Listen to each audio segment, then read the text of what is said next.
Sunny Saturday afternoon in Ypsilanti, Michigan for a matchup with all the makings of a must-win. Both Louisiana and EMU coming into today, a rare Sun Belt MAC clash. They'll dip their toes into a non-conference game right before conference play commences next week for both sides. The traditional break through the wall as the Eagles take the field at Ryerson Stadium, ready to rock and roll for today in front of a homecoming crowd. We bring you up and inside of the booth, Jason Ross Jr. alongside Toka Jackson.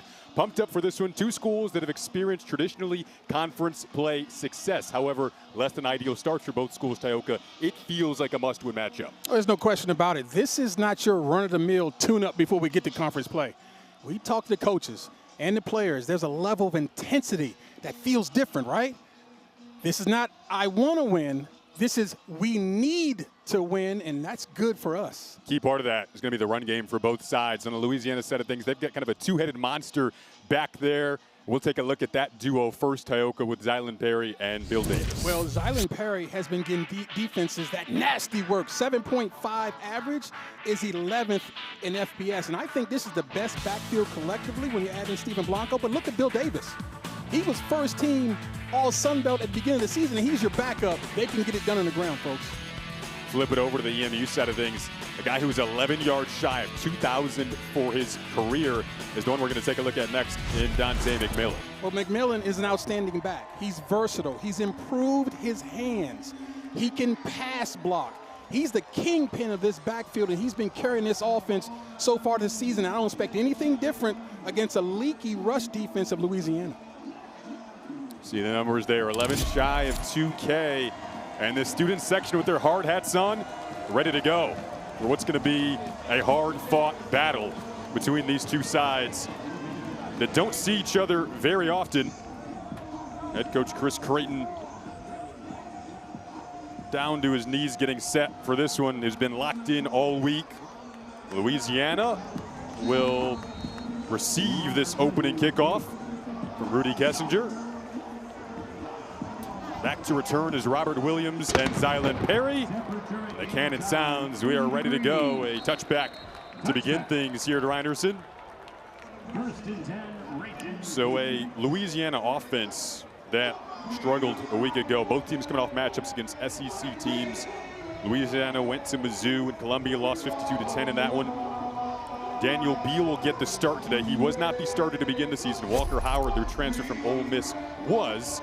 He went down to the injury, working his way back. And Beal today, they'll have to find a way to get that precision passing game going. Yeah, and it's about being efficient. He doesn't have to carry anything. Daniel Beal just has to be efficient when they do throw it. The number one thing, turn the hand and ball off Perry and set up the play action pass for later.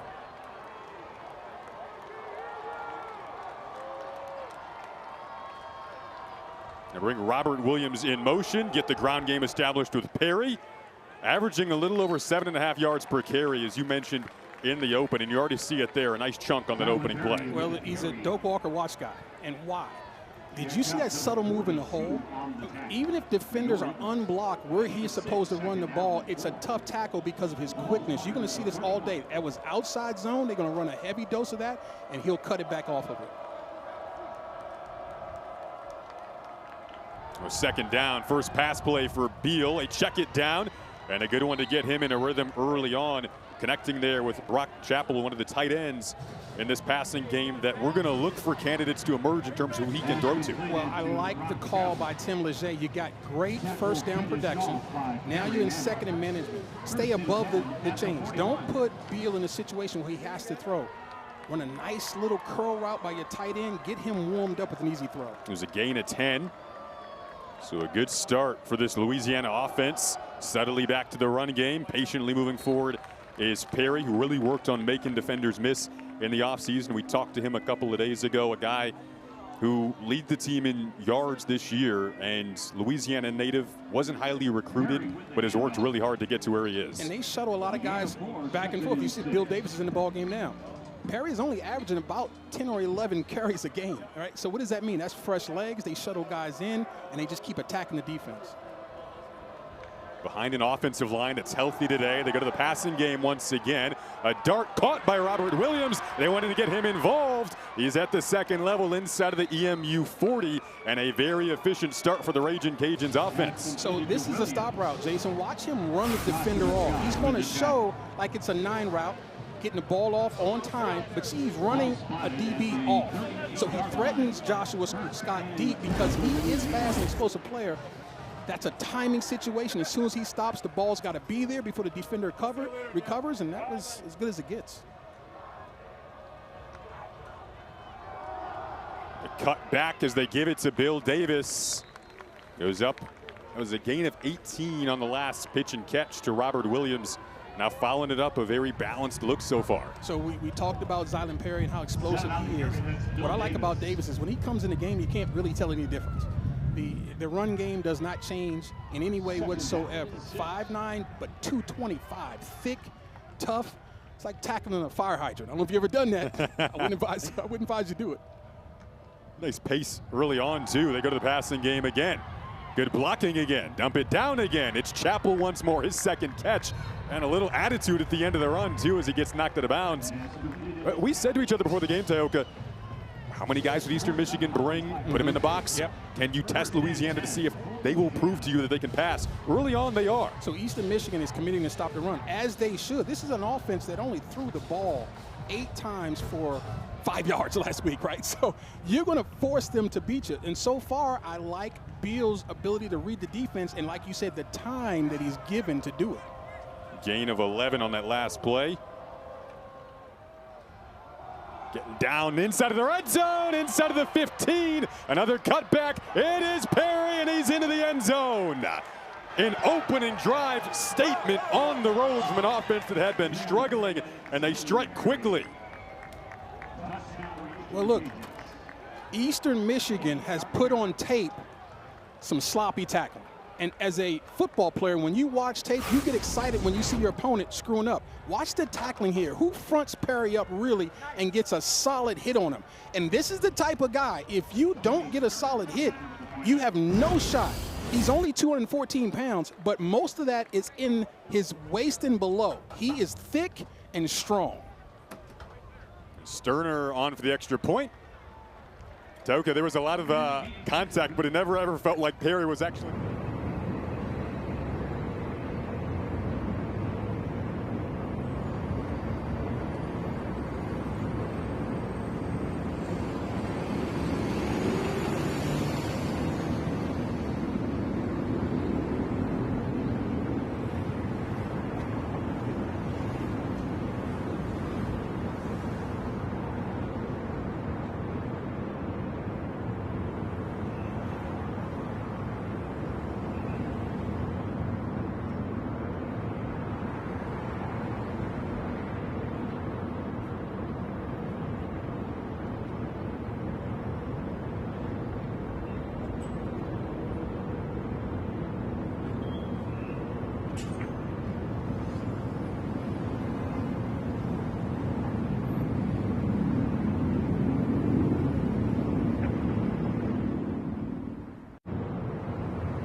Welcome back. You're watching the MAC on ESPN+. Got a MAC Sunbelt matchup for you today. 7 plays, 75 yards. A little under 3.5 minutes on the opening drive for Louisiana. coming in here on the road, not too familiar of an atmosphere for head coach Michael Desimo. Louisiana native making his first trip on the road to a MAC school as head coach of the Raging Cajuns, and they really could have asked for a better start there. On the road? It's almost perfect. Yeah, facing another team on their homecoming. Yeah, that's how you come off the bus. Playing great football, and what really jumped out to me was the ability to throw the football when they wanted to. That's going to be the key all day for the Raging Cajun offense. Can they be efficient on first down so that those second down calls become very easy for Coach Leger?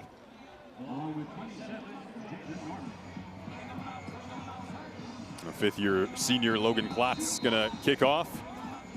Louisiana received that opening kickoff and went down the fields in a hurry, and it was well balanced too. That was one thing we were wondering about entering today. This kick is somewhat returnable here.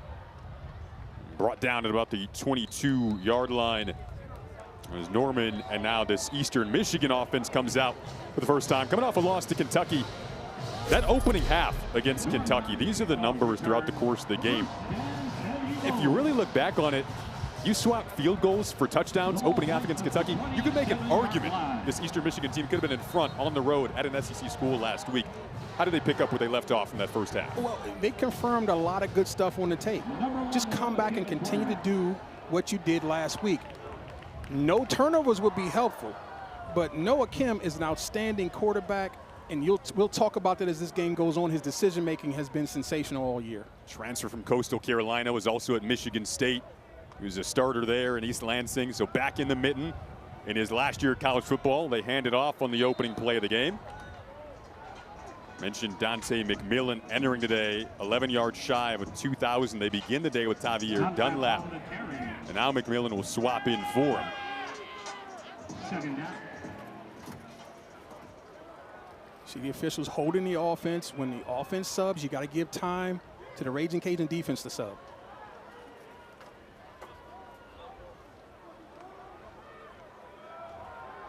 Go back to the ground once again. Different back this time in McMillan. So that time you saw a zone read. Right now, EMU, first two plays, both zone reads, but inside zone. And so that gives this interior, this offensive line, an opportunity to get rough and tumble with the Louisiana defense, who's given up a lot of rush yards. Defensive coordinator Jim Salgado told us first thing on our board is stop the run. First third down tests early on for the Raging Cajuns defense. And both teams have struggled. Offensively, they haven't been very good, and Louisiana's given up a lot of conversions all year. First empty backfield for Kim. First pressure he faces and has to just throw this away. So a really clean start for Louisiana on the road here. Forced the 3 and out after a 75-yard drive on 7 plays. Well, they blitzed, Jason. Cameron Whitfield off the corner. And we saw that a lot last week as well. Louisiana is not afraid to bring people, and they want to affect this quarterback. And that's what they talked about in the meeting. Coach Jim Salgado talked about we need to affect Noah Kim, whether that is with late shifts and moves to affect him mentally or bring pressure and get him off his spot, and that's exactly what they did there. Robert Williams back to receive this punt. First of the day for Mitchell Tomasek. Fair caught. Louisiana off to a very solid start. Up 7-0. Offense coming back out for their second trip when we return.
So for Louisiana, this opening drive eclipsing all of what they did a week ago against Mizzou in the passing game.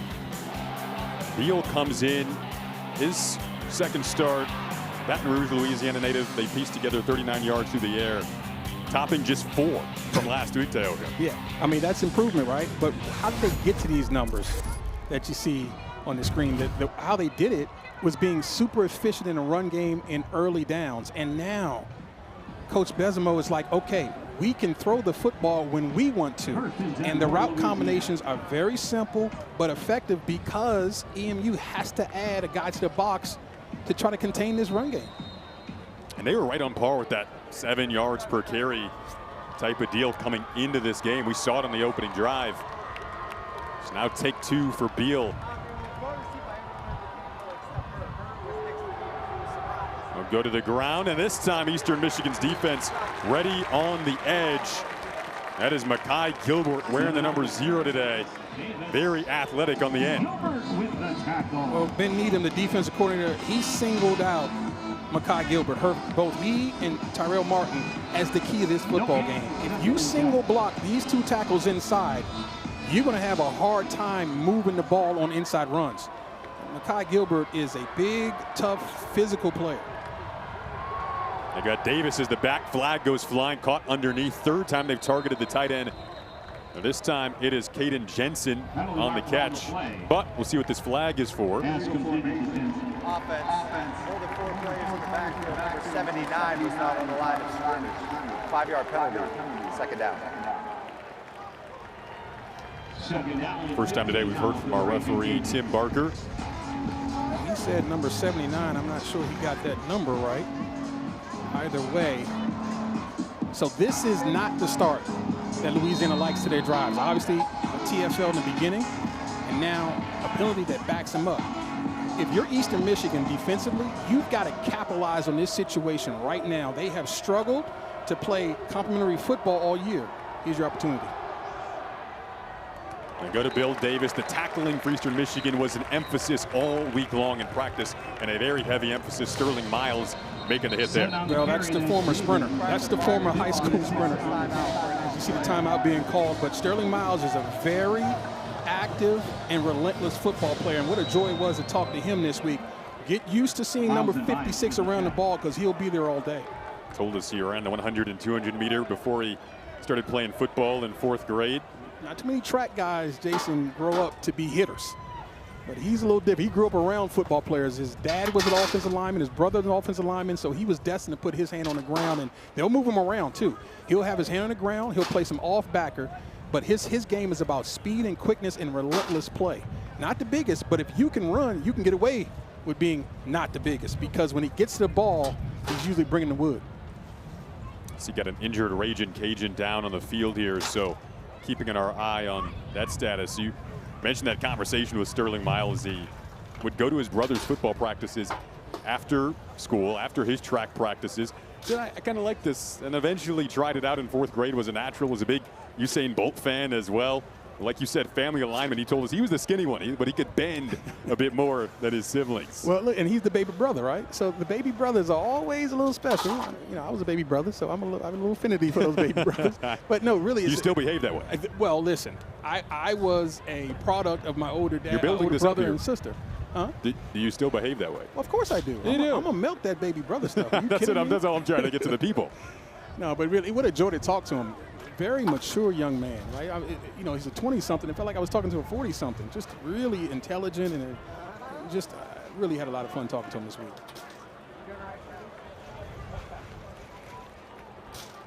Jamarian Gooch, I think, is he's the injured player. Having trouble putting weight downs. They're going to help him off the field.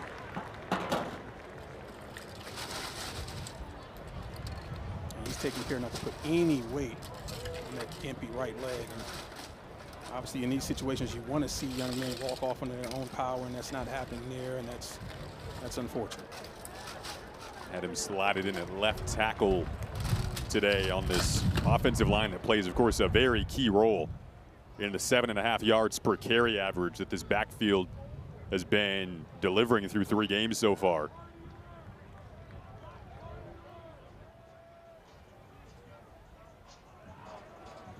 course, we highlighted this backfield, but there is no backfield to highlight unless your offensive line is doing what they do best, and that's moving forward, playing as a team, and moving people off the line of scrimmage. Only one TFL so far in this game, but you don't see a lot of leakage in the backfield. It's going to be very interesting as you take a look at Bryant Williams coming in for Mr. Gooch. Can they continue to run the same offense with backup offensive linemen in the game? Another Louisiana native up front, so a very important left tackle spot. We'll see if Eastern Michigan brings the heat here on 3rd down. Quick throw, and Davis couldn't hold on. So maybe the pressure forcing a quick throw. Nonetheless, Eastern Michigan, good answer back from how crisp and easy that opening drive was for Louisiana. Well, I think you called it. Quarterbacks feel pressure. And once you get around them and start to hit them, it speeds up their clock. And this was just a swing play, a called swing play. It wasn't a check down. They were running the swing play as something really easy to try to get some yardage. And because Beal felt rushed earlier in the series, he felt rushed when they weren't there. Incomplete pass, and that's a great job by this Eastern Michigan defense to get off the field. Juan Salas back to return this punt. Nathan Torney, the 27-year-old punter, got it downfield, and the coverage team got downfield in a hurry for Louisiana. There is a penalty flag out there. This is way back near the punter. I think that was Charles Robertson. Number 27, kicking team. 10-yard penalty, 1st down. I think that was Charles Robinson, that big hit along the sidelines. Got to get you fired up now.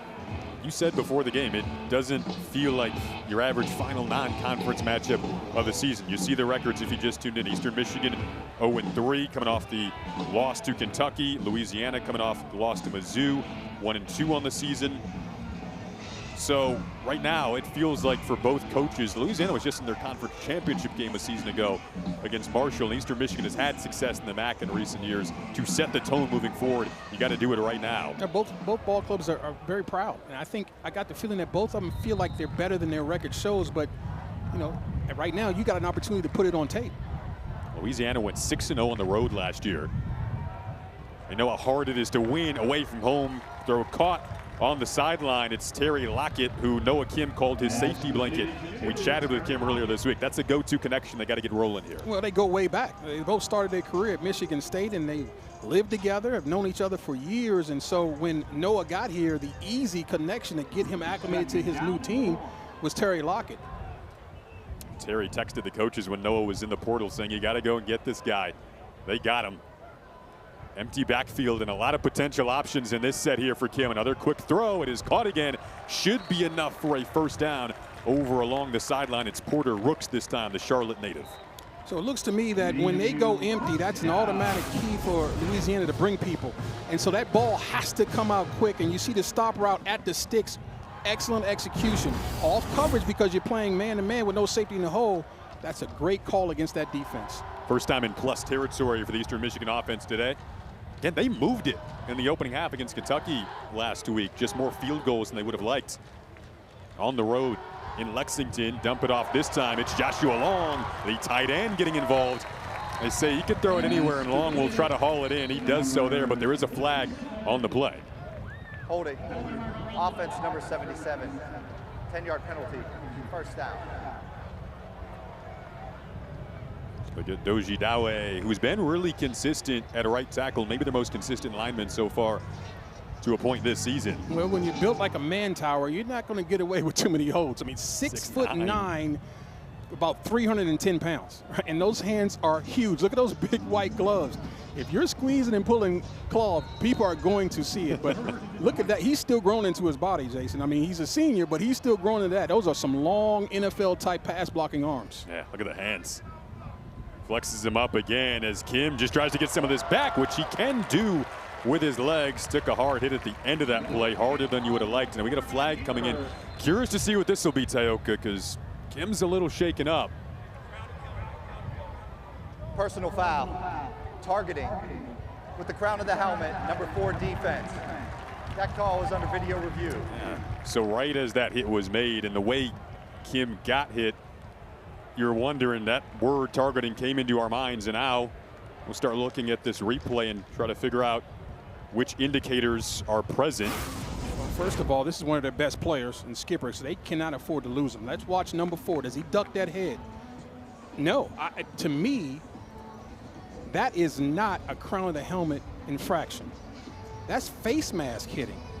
I do not see the crown of the helmet, and that's what the official said specifically, that this was a crown of the helmet hit.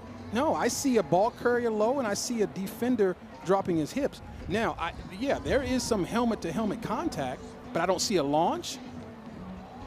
I'm curious, Tayoka, when you look at that replay, what the officiating crew is deciding he is leading with here. And it's hard because Kim, of course, from the defensive player perspective, is going down. Correct, but now this is the angle that has me a little nervous if you're skipper. See, yeah, okay, that is close, but crown of the helmet is the top of the helmet. So, I'm going off what was said, crown. That doesn't look like crown. Now, run-of-the-mill targeting, maybe.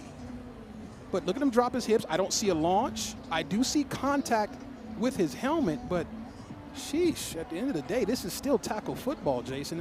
For me, maybe I'm a little biased as a former defensive player, but I don't think you kick the guy out of the game for that. It's also, I think, an interesting element to this is there is a clear finish in the head or neck area. Yes. So that's pretty evident on the replay. One of the indicators. Generally, you have to have 2 indicators, though. You have to couple that with a launch, or you have to couple that with top of the crown of the head, a spearing motion. Yeah, I didn't see that. It's going to be close. I mean, obviously, these are all judgment calls. And when we say that crown of the helmet area, for people out there who are referencing the 6-inch radius from the apex of the top of the helmet. At the top of the helmet, right where you see that little space, right where those 2 white bars on these helmets, that begins the top of the helmet or the crown of the helmet. That's not where the contact was made. So for me, it's not that. However, you still have an argument for targeting based on the other things we saw. So this is 50-50 for me. Yep. And I hate to straddle the fence. You know me, I'm going to take a stand, but man, this one's tough. I'm going to be honest with you. It is. I think the most challenging part from the defensive perspective is how Kim is going down. Yeah. But then when you look at the replay, you have indicators that you're seeing on that graphic there present. And I'm not shocked that it's taking a little bit longer because this is not cookie cutter. But here it comes. And again, if it's me, I'm not doing it. After video review, there is no targeting on the play. Well, there we go, Tayoka Jackson. They agree with you. On the field, it was called targeting. Then they went, looked at it. And again, a very important player in Tyree Skipper, who had 8 tackles last week, 5th-year senior in that secondary, going to get to stay in this game. I think the official being very specific and saying crown of the helmet, for me, was saying, no, it's not that. And I think that's really, he went to the screen looking for a crown of the helmet and didn't see it, and now we play on.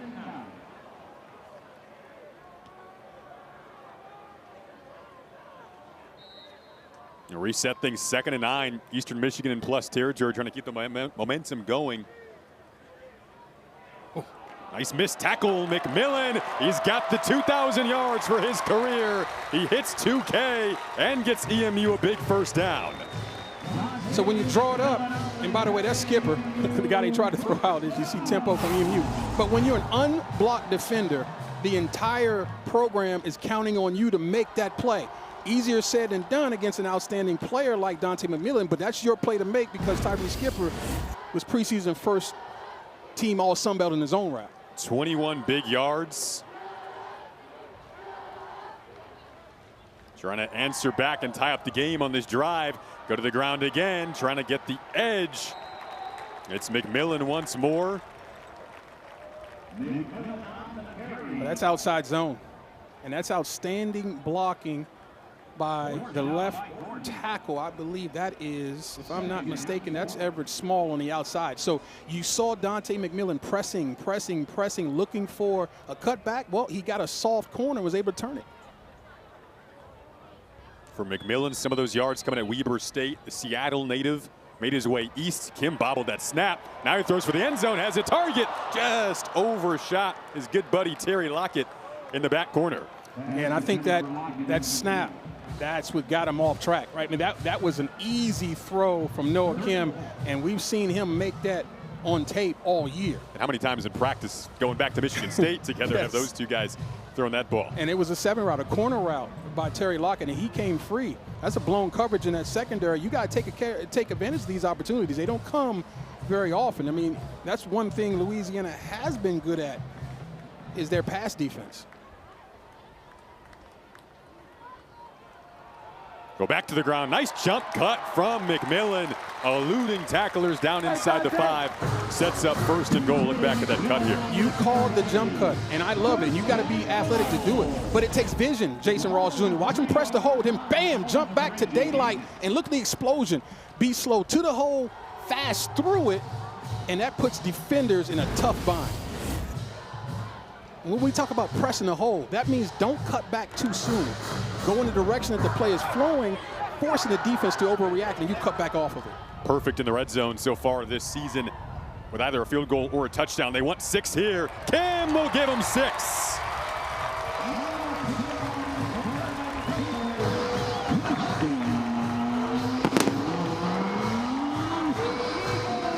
So when you are running the tailback run game that's very successful, the easy thing to run off of it is the zone read, because they're going to react to putting that ball in the belly of the tailback, and you pull it. You've got an athletic quarterback who knows how to score the football when he's got it.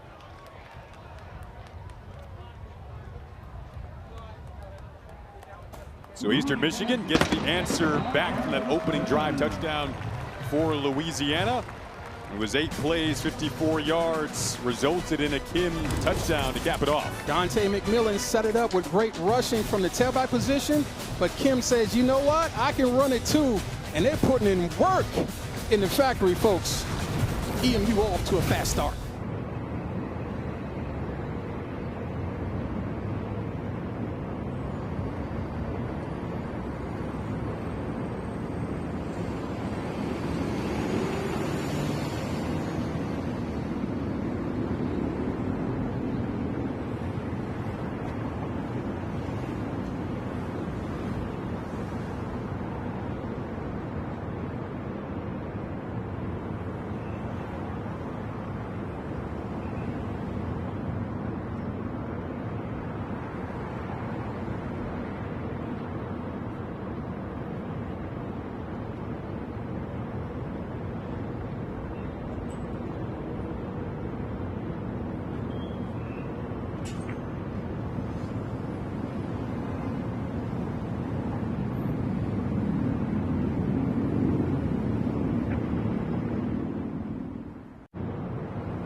Noah Kim and this Eastern Michigan team settling into. Okay, you asked him who his favorite guys to watch are.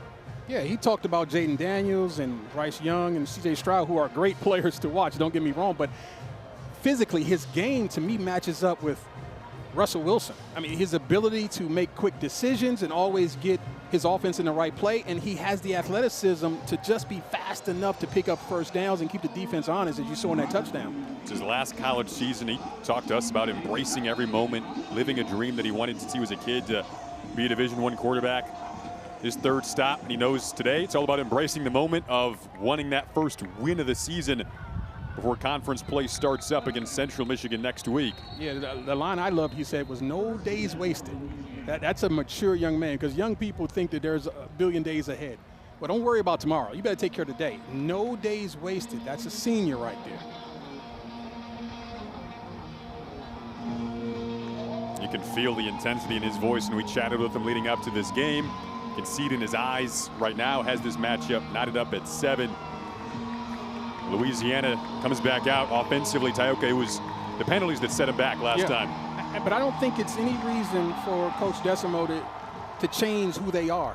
It's only 14-0. You've got an explosive run game. Stay with who you are, and you'll be fine. Taoka, third series for Louisiana, which means it's lunchbox time, as they call it. Lunch Winfield is in. He's going to come in every third series today. They hand it off. We'll see mostly designed runs when Winfield is in. Redshirt sophomore, Louisiana native, dual threat guy, and they are deliberately bringing him in every third series. He is basically a running back who can throw the football. He is dynamic in the open field, and that little read option look right there, there was nobody for the quarterback. To me, I'm running that play again, and I'm thinking if I'm Winfield, there's a keeping opportunity. And so right now, the Eagle defense needs to adjust to who's in the ball game, and you better be prepared to have a package for their package.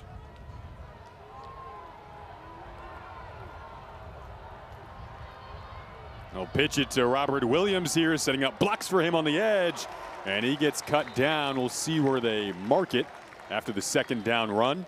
Looks like just short of the yards again. Robert Williams is a touch guy.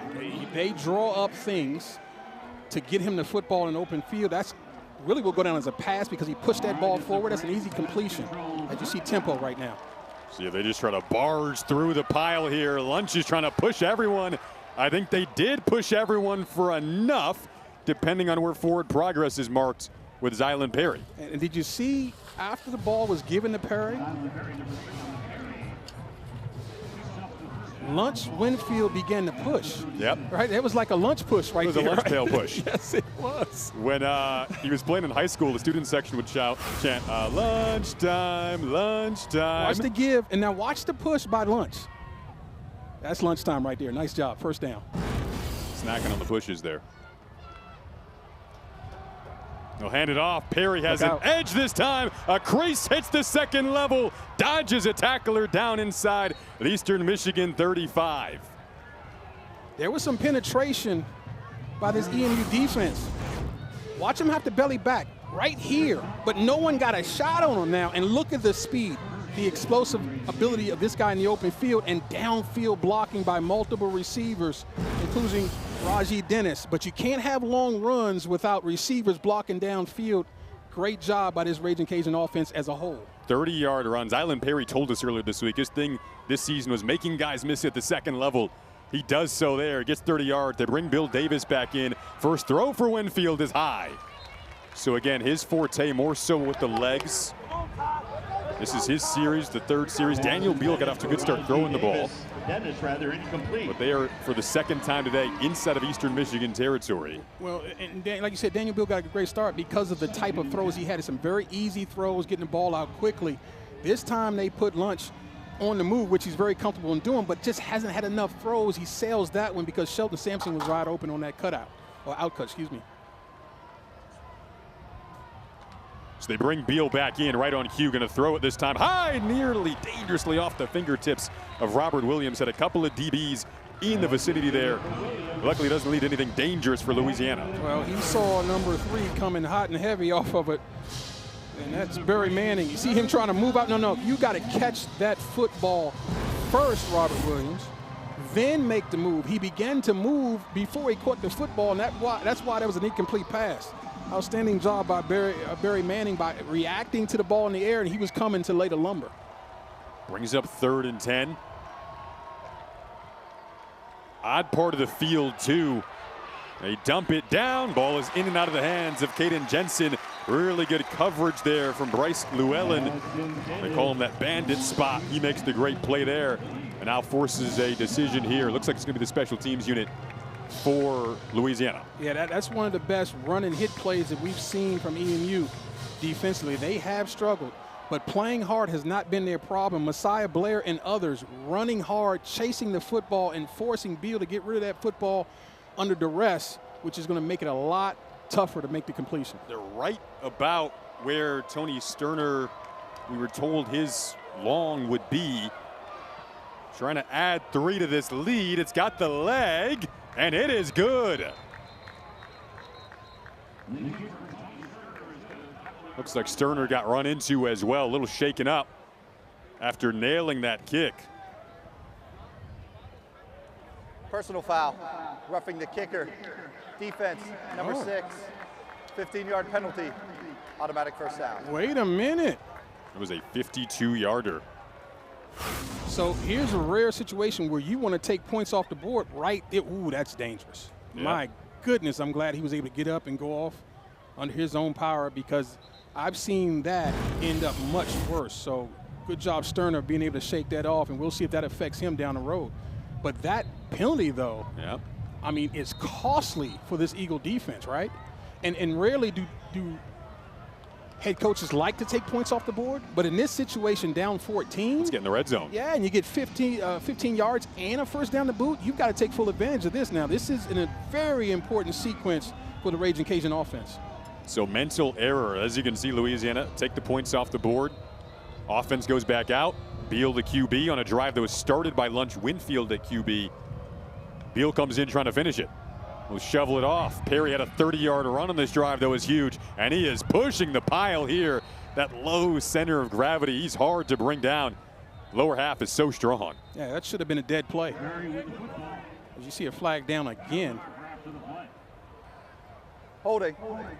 Offense, number 50, 10-yard penalty, first out. And Cooper Fordham they get there on the holds. That'll set him back. Both of these teams have been doing a really good job of not penalizing themselves coming into this game. EMU is one of the least penalized teams in the country, but both of them now are starting to rack up some penalty yardage. But the greatness of Perry, you saw that should have been a dead play in the backfield. The first guy normally does not tackle him, and that's the mark of a really, really good back. Does the first guy tackle him? Not number 3, Zylan Perry. It takes a lot of guys to the football to get him down.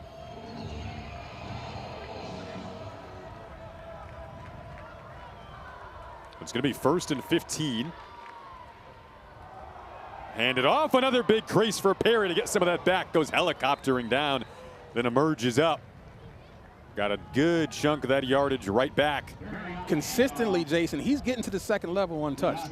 And when there is some penetration, defenders aren't getting off the block. But here, he's untouched to the second level. That's scary. With a back of this caliber, nobody's impeding his progress to the second level. You're setting up for huge runs that continues if you're the Eagle defense. He did go into the tent, Perry, after that last run. Was a little shaken up. Bill Davis, his partner in crime, comes in for him. They'll fake it to him. Looking and connecting with Rock Chapel, who gets run out of bounds. Chasing him down there was Andrew Marshall. But where they're marking this, we have a penalty marker, so we'll see what the updated marker is. A lot of flags littering throughout the course of this drive. Rock Chapel's a very big target, 6'5", over Block 250 below the waist. pounds. Offense, number 50, 15-yard penalty, down. So that's center Cooper Fordham. Now, generally, if it's Second down. going to be an illegal block below the waist, that tells me that they were out of the tackle blocks. And so he's probably cutting somewhere on the field where he shouldn't have been. Second penalty Fordham's been hit with on this drive. And right now, the Raging Cajun penalties are starting to mount. First rule of winning is you can't beat yourself, and they've done a really good job of that in this situation.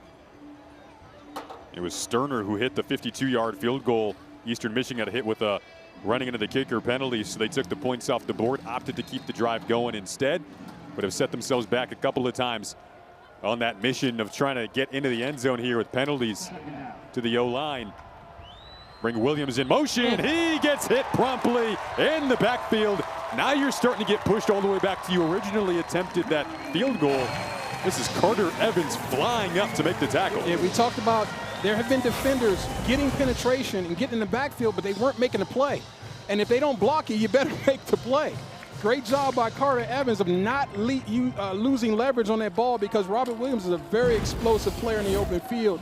That's the type of player a big guy makes not very often. So I tip my cap there, Carter Evans. You did it all by yourself. Sets up 3rd and 23. This homecoming crowd trying to get into it.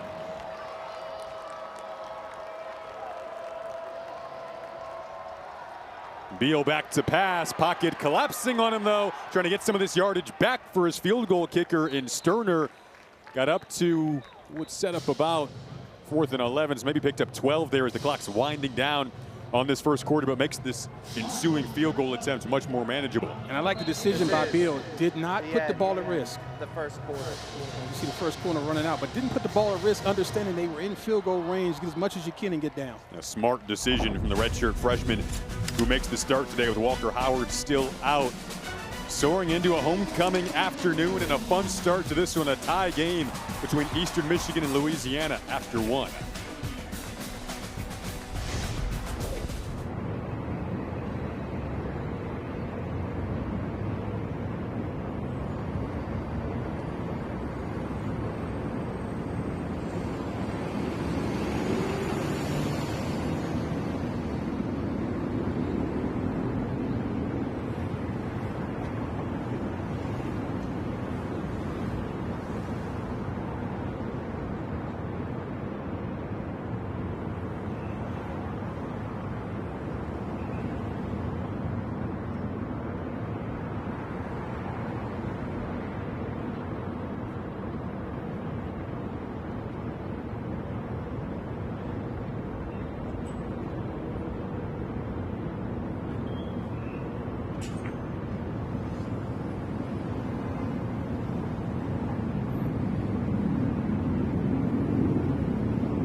Seven game, getting the second quarter underway. Jason Ross Jr., Tyga Jackson, our awesome crew here. Thanks for tuning in on ESPN Plus this afternoon in Ypsilanti.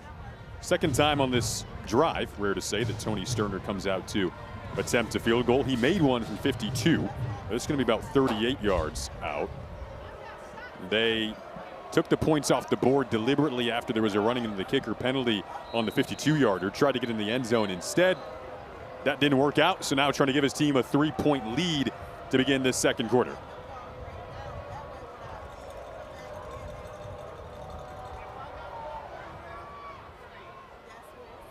And got it easily. Hit it fairly easily from 52 as well, while getting run into earlier on the drive. A game that could be tight We asked both coaches earlier this week, where do you feel comfortable with your kicker? Sterner can go as far as 55 yards, maybe beyond that on a nice day like today. I think forcing a field goal in that situation is a tremendous job by the EMU defense. I mean, this is a defense that's been in battle. Let's be honest. I mean, they're giving up 42.7 a game. And you give an extra set of downs to what is an explosive running team like Louisiana, and you force another field goal. I mean, that's really outstanding in some adversity, and that's improvement for this defense. See Chris Creighton, 12th season at Eastern Michigan. Both of these schools have experienced success in conference play over the course of their head coach's tenures. Knowing today is a must-win going into conference play in the MAC for EMU and Sunbelt for Louisiana. And to that point, we talked to him about, the struggles they've had and how you continue to coach up your team. He said, look, honestly, I don't believe any less than this team, believe it or not, because of the results. The way they've worked all week, the attention to detail, the discipline, things are going to turn around. If they just stick to doing what they've been doing, just do it better. Both coaches almost mirrored each other in saying that. Like, our belief is not eroded whatsoever in what we've done or what's in front of us. And both sides playing hard so far today. Returnable kick from the goal line here. A crease breaks out. And tackle made by Logan Klotz. At least he tried to finish it off.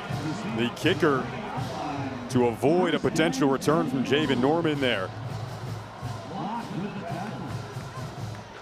That's a great job right there by Norman to set up his offense in excellent field position. And I think field position is going to be a sneaky key to this game. We've seen two teams that have struggled at times offensively. And anytime special teams can give them a shorter field, boy, that's going to make things a lot easier offensively. Let's see if the Eagles can capitalize on it. Now back comes Noah Kim. Touchdown run on their last drive. Drops back looking comfortable in a really good pocket here, and a good throw on target to the sideline, picking up a first down right away. Terry Lockett Jr., his third catch of the afternoon. Well, here's his security blanket. First of all, beautiful pocket and time. Now watch Lockett on the over route. Beautiful job of uncovering, and the ball is slightly behind, but Lockett Jr. has outstanding hands, and he adjusts very well and smoothly. What a real smooth athlete, Terry Lockett. 23-yard gain there. They call Lockett a smooth runner. That was kind of the perfect word to use there. You could see it on the replay. And when you smooth like that, it's hard for defenders to know where you're going. Just tripping up after taking the handoff. Luckily, nothing more dangerous than that happened there for McMillan, who exceeded that 2,000-yard mark for his career in the opening quarter. Very competitive player. They talked about how hard he works, how tough he is. And again, when the ball carrier is your toughest player on offense, that means you have a very tough offense. Our producer Jeff Graham, director Kevin Schenk, always very excited for your back alley question that you asked the coaches. Rarely does a running back get rewarded with the back alley award for you. He got the back alley award this week. They go back to the ground game. Louisiana's defense ready on the interior. That time, Chase Edwards, 6'7", 285, making the tackle that time. Yeah, this is a guy who they want to see more production from, and they like his work ethic as well. The production hasn't quite been what they expected, but they like how he practices, and they just want, and as they said this about a lot of guys, they want to see the game tape mirror the practice tape, and if you just keep doing it in practice, things are going to turn around for you in football. That's the way it works. Louisiana, excuse me, Jason, getting them off track here behind the sticks. Like, you got to pay off on it on third down.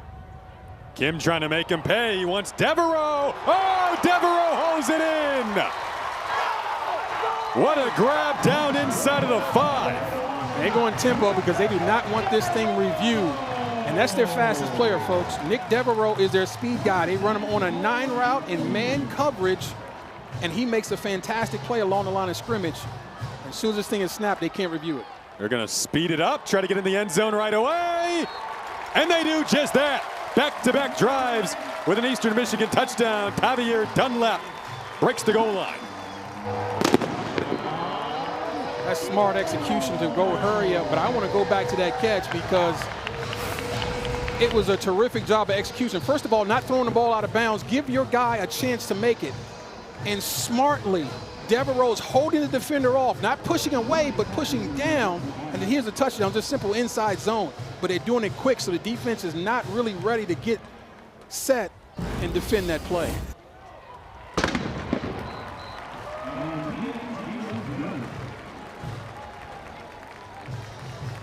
So Nick Devereaux making the grab, Tioka, and it was a heck of a highlight reel snag. Well, keep it simple when you got the fastest player on your offense. Just run a 9 route and let him make a play. 50-50 ball by Devereaux. Real slick, setting up the touchdown. EMU again in the end zone.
(14-10), Eastern Michigan leads it, which has been a rarity to say over the last, dating back 23 quarters. Have not said that this season. Eastern Michigan's first time leading in a game this year. You're going to go back to November 13th of 2024 against Ohio.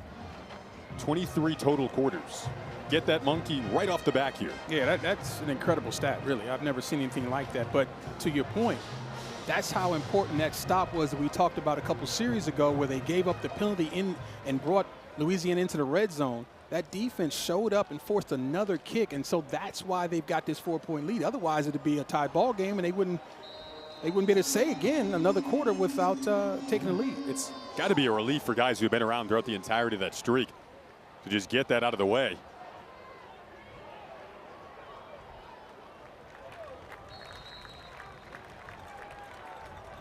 Returns taken by the up back. Number 24, I think that's Steven Blanco there on that short kick. Now offense will come out. Haven't seen Blanco at running back so far, just on special teams. Seen a good chunk of Bill Davis and Zylan Perry, but Blanco could get involved if Zylan Perry is still a little shaken up. He went to the tent on their last drive, so to remind people of that. Daniel Beal comes back out at QB. And Perry had been having a really good day, really good start to the drive. It's Bill Davis who comes out at running back next to him. So hoping Zylan Perry can come back in this game. We'll keep an eye on his status. Yeah, we'll keep an eye on it. And the good news is, though, Steven Blanco is averaging 7.7 a carry, too. So, I mean, that's why they have the best backfield room. You think in the Sun Conference? Yeah, there's no question. Crease opens up slightly for Bill Davis. All of those backs from Louisiana, too. They recruit heavily out of their own state. There's Perry on the sideline. So good to see him with helmet on, out of the tent. Just a matter of when he's able to come back in. And he's feeling that song that's being played. That's good biorhythms right there. It's like you pregame. That's right. And during the game. Kendrick Lamar make you move. No question about it, even if you're a little sore. For sure.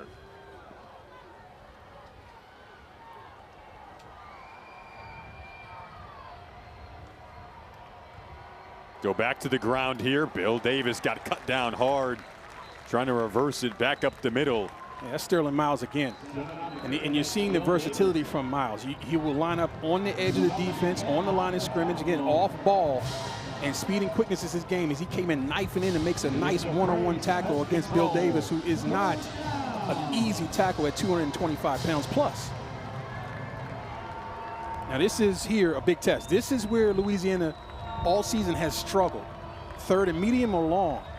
Beal has to be smart with this football. Don't put it at risk, but you're looking for a first down.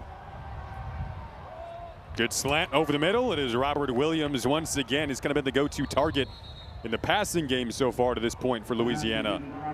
They find him and enough for a first down. And I like this for Williams because he kind of alligator armed it earlier, as you remember.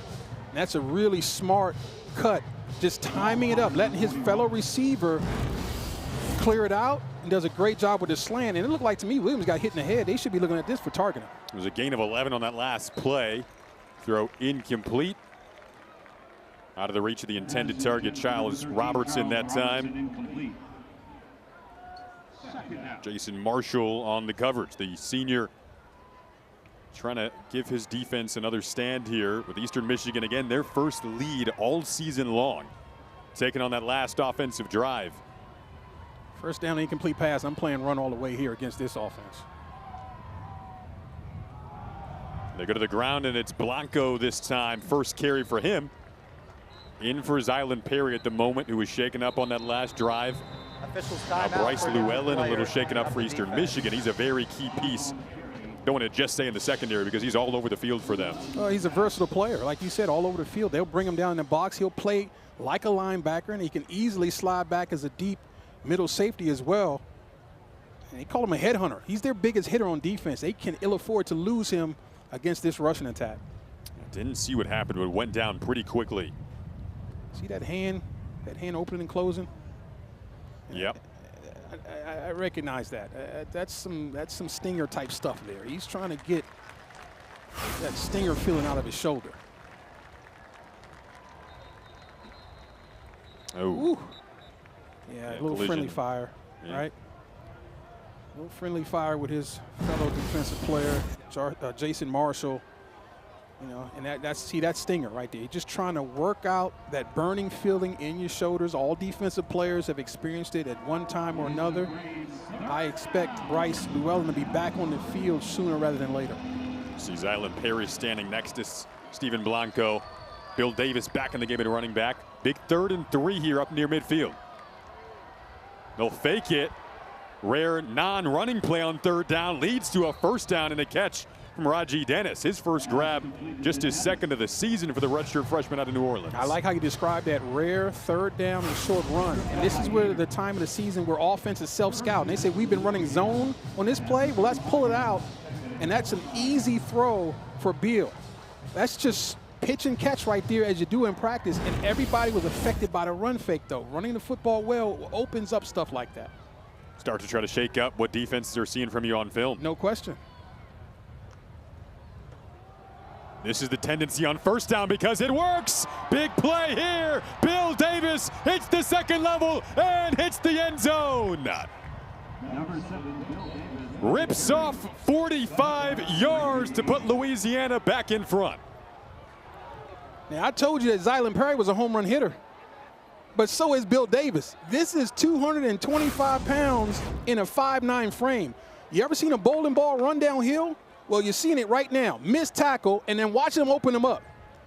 And there are defenders giving all they got, but they just can't close the gap. Messiah Blair, great hustle, but it's just not enough. Looked very similar to the Zylan Perry run earlier, where he just never had any confidence that someone was going to bring down a guy like that barreling downhill. Another lead change, our second, and back-to-back drives with touchdown. This one, it's a Louisiana touchdown, and Bill Davis goes 45 yards, leading the team in carries this season. This the biggest thus far in this matchup.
7 plays, 75 yards, 253 down the field to go the Raging Cajuns. Their second touchdown drive of 70-plus yards in this game, ripping off 45 of it on the touchdown run from Bill Davis. I want you to watch this blocking, Jason. Number 6, Shelton Sampson. Number 8, Raji Dennis. And 83, Brock Chappell. One-on-one battles. Team sport is this football, but it comes up to the one-on-one battles. Those guys get blocked, and they're asking their outstanding tailback, Bill Davis, to make the unblocked player, Joshua Scott, miss. He does just that, and it's a house call. Everybody doing their job at the highest level, and when you've got a special running back, and they've got about 2.5 or 3 of them, big plays can happen when the blocks are made. 9:32 to go in the second quarter. Louisiana already with more points than they had the entirety of their 14-12 loss in week 1 to Rice, and the entirety of last week's loss to Mizzou, in which they scored 10 points. So a really explosive first half so far for Louisiana offensively. And Javen Norman brought down after bringing that kick out to the 25-yard line. And just to piggyback what you just talked about, I mentioned it again, the best part about Bill Davis is you can't tell he's any different from Zylan Perry when he comes in the game. They change nothing. The production stays the same. And so while we want Perry back in the game and we hope he's healthy, that's the bad news. The good news is they've got multiple guys they feel comfortable with to hand the ball to. Now EMU has to respond. Heavyweight fight. This is what's brewing right now. You get punched, you punch back. Now, who can answer is starting to be the name of the game in this first half.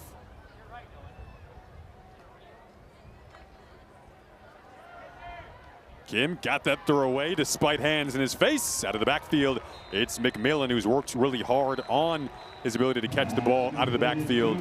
Something he struggled with early on in his career, but has made a strength now. Well, you had an unblocked defender right in his face. And what I saw was the ability to change the launch angle. He dropped that arm down to a little bit of a 3/4 sidearm and got it around the defender for completion. That's good stuff.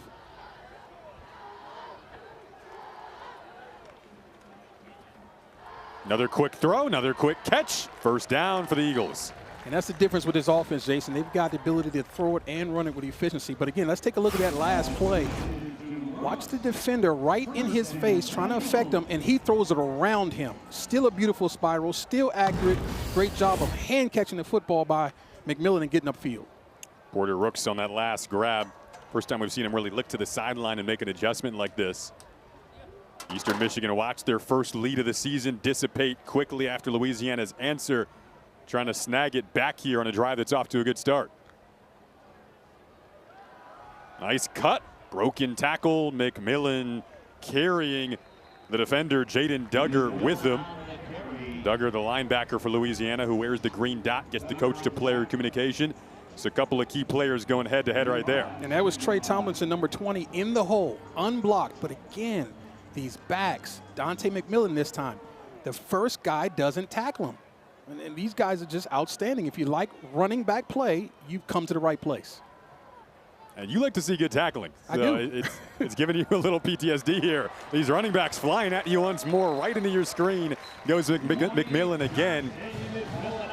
It's Williams with the tackle, but not in time for McMillan to not get another first down. And they've got Dunlap and McMillan on the field at the same time to stress the defense. This is 20 personnel. 2 backs, no tight end, 3 wide receivers. Gain of 11 on that last run.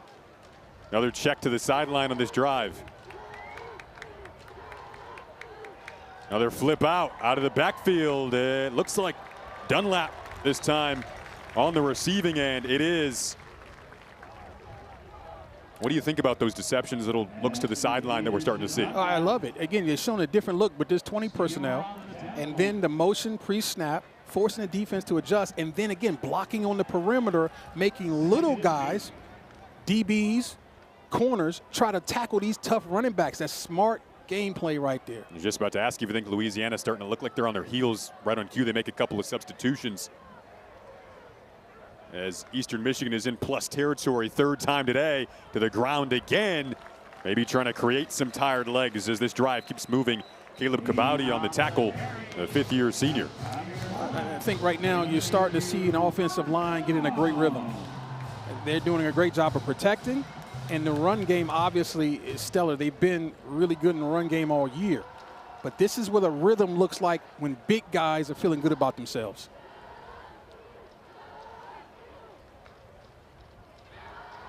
Kim well protected again. Wants Devereaux again. Same spot. Incomplete this time. And Devereaux had that spectacular grab right in that corner earlier in the game. They wanted it again. And I like Cody Jackson, the coverage, but did you see that little subtle shoulder shimmy by Noah Kim? He's trying to make defenders jump, and that's a really good job. Well, a little bit of a Some hold. hand battling there. Yeah. A little bit of a hold by Avery. The arms get thrown up at the last minute. Yeah. I don't think I did that. Yeah, that's pass interference, but didn't draw the flag, so we play on. A fun opening half. 3-point game, under 6 to go in this second quarter. Kim, another quick throw, and was that picked off? At the moment, they are saying no. They are saying that hit the turf. Incomplete pass. Third down. Tomlinson was headed the other way with his intentions on the end zone, filling in for Mariam Eliam at that star position today. It was a dangerous deflection. We're going to look at it again here. It looked a little off to me from the beginning, just trying to catch. See that ball still. Officials timeout for an injured player of the offense. Correct? Yep, clearly hits the turf. And what Noah Kim was trying to do, he was trying to throw his receiver away from the big hit. And that sounds great in theory, but sometimes it can sort of go astray because the receiver's looking for that ball on the inside. Kim throws it to the outside, trying to save him from the big hit, and it almost turned out to be a disaster. You see Terrence Saunders walking off under his own power.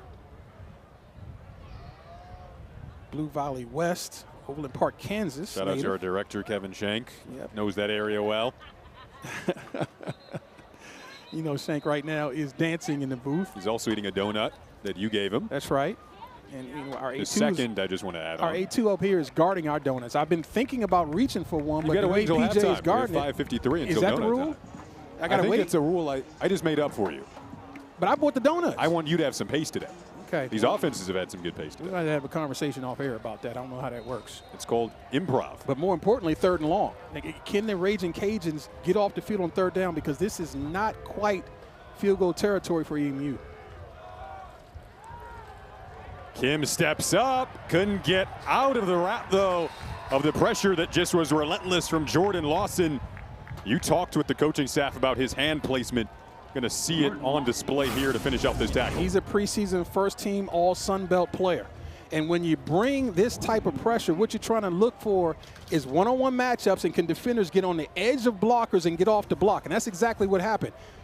Initially, Jordan Lawson was blocked, but because of his relentlessness, he's able to get off the block because he's on the edge of a man instead of working down the middle, and he makes a really athletic play against a really slick Noah Kim who can get out of those jams normally.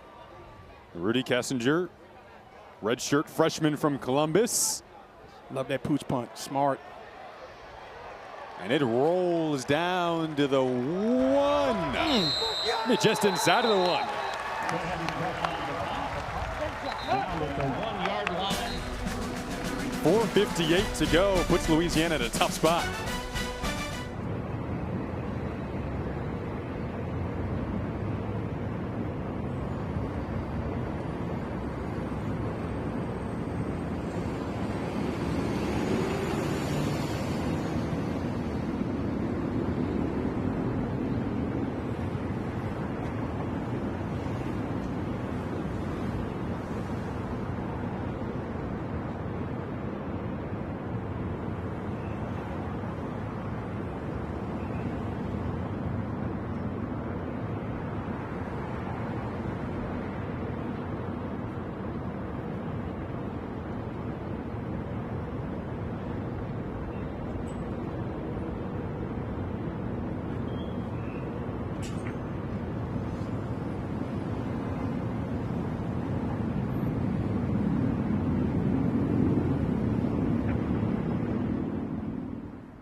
17-14. Tyler, you talked about deception.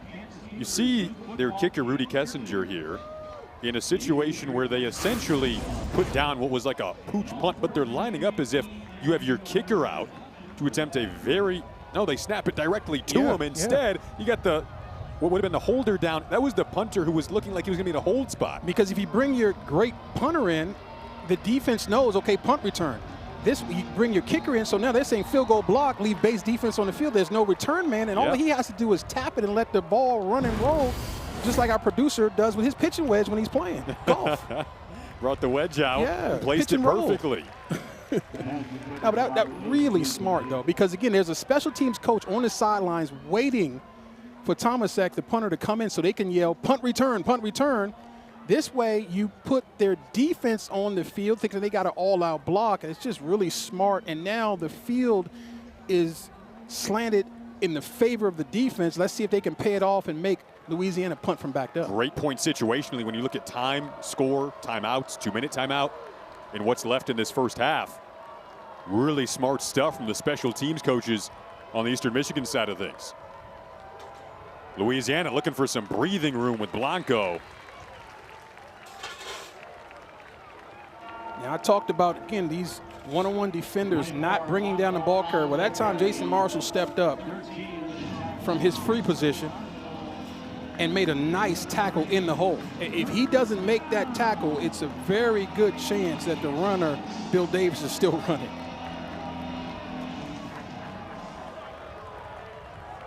Well, catch that. That's Stephen Blanco, actually. Llewellyn back in, by the way, on defense for Eastern Michigan.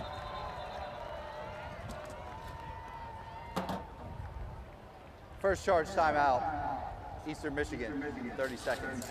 Both teams had all three of their timeouts prior to that one being taken. Yeah, I think that's a smart timeout if guys aren't on the same page, because this is a very important sequence defensively. You want your punter, their punter on the road, punting from deep in his end zone in this situation, especially when you're punting to really dynamic players. They got some really good special teams return guys. They want this ball punted. Even if there's no return, they're figuring at worst we'll get this ball at midfield. And like you said, going deep into this first half, if you can come up with a score if you're Eastern Michigan, that'd be huge. Avery Morris. Ryan Tomsky. And Big 3rd and 7 here. Like Tayoka said, you look at this situationally down the final few minutes of this half. Eastern Michigan trying to get a big stop. Beal will hand it off, and the interior of the Eagle defensive line ready there once again for Blanco. Yeah, I like the call by Michael Desimo. He knows putting the ball at risk with your young quarterback is not the smart thing to do. He knows stopping the clock in this situation only helps EMU, a running football team. Go ahead and run the football, get as much as you can, give your punter, your great punter, some room to operate. They need a big boot out of Nathan Torney, the 27-year-old punter. 27?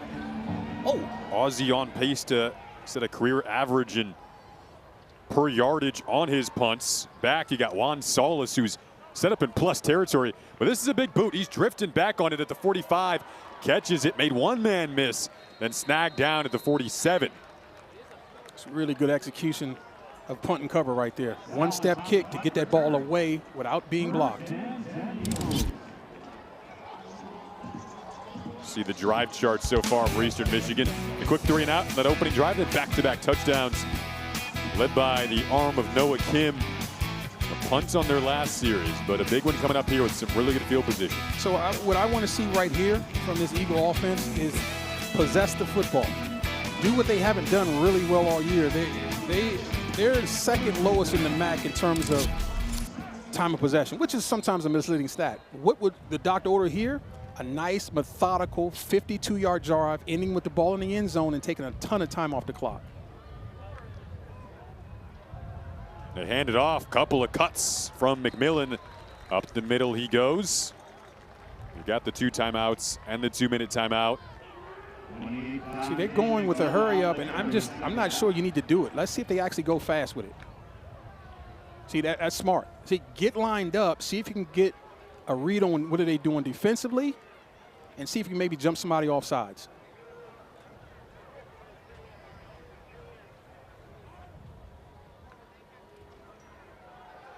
Once again, the patient running of McMillan. Now you've got a 3rd and short situation coming up here. Yeah, this is exactly what you want if you're the Eagle offense, right? You're going to huddle up, let the clock continue to run. It's your friend. You got Louisiana right where you want them, 3rd and short. And don't be shocked if this is 4-down territory in this situation. You don't have to change anything about your character. You are a physical, run-first team, and you need to show right now you can run the football even when they know you are. They brought Devereaux in motion. They like his speed and space. Couldn't quite slip the tackle, though. Credit the hustle that time of Ashe coming over to make the play. Yeah, he's got speed. I'm not in love with the call, though. I mean, has Louisiana really showed that they can stop the inside zone? I mean, I know what you're trying to do, trying to create a big play. Timeout. Off of flow going the other way. I'm just not so sure this is the opportunity to do that. Definitely a decision coming up here. I think you line up and run the football. I mean, obviously it's easy for me to say from here. I don't get paid the big bucks to do it. But I think you just line up and show who you are. We'll see what Eastern Michigan decides to do. A big decision when we come back on ESPN+.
After video review, the ruling on the field has been upheld. 4th down.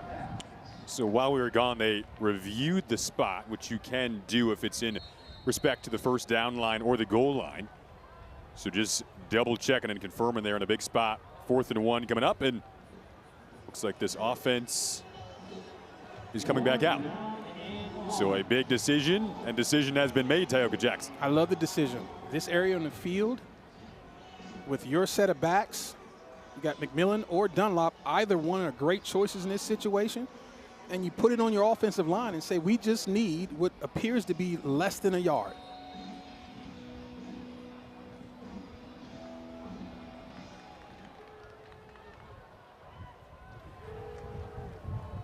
Direct snap, lunging for the yard. It was Dunlap who caught it in that wildcat look. got it. So keep the chains moving here. Yeah, I love that decision. Now, can you take advantage of it? Go no huddle, but no need to be in a huge hurry. You do not want the football back in Louisiana's hands with any kind of real clock to work with.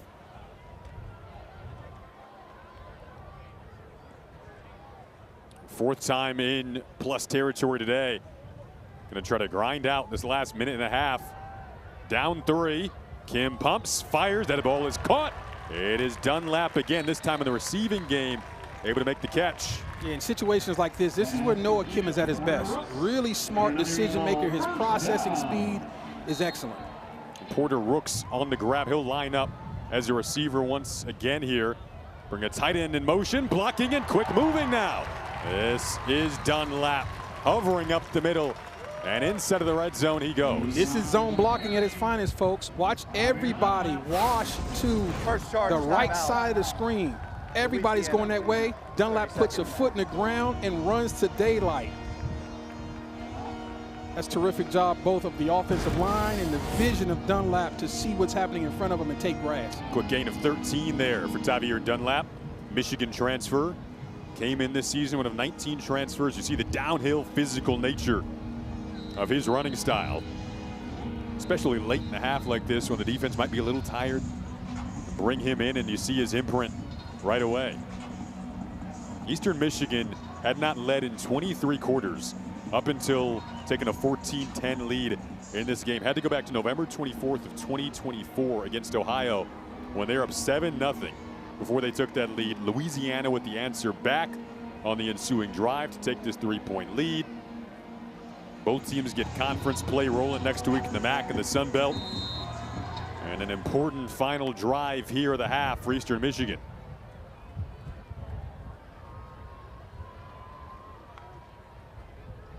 Take the snap, pull it, once the end zone, and the Eagles go back in front. Joshua Long, the tight end, on the grab for the touchdown. You got a lot of defenders in white jerseys looking in the backfield, Jason, because the run game has been so effective. So that play action right there is really effective.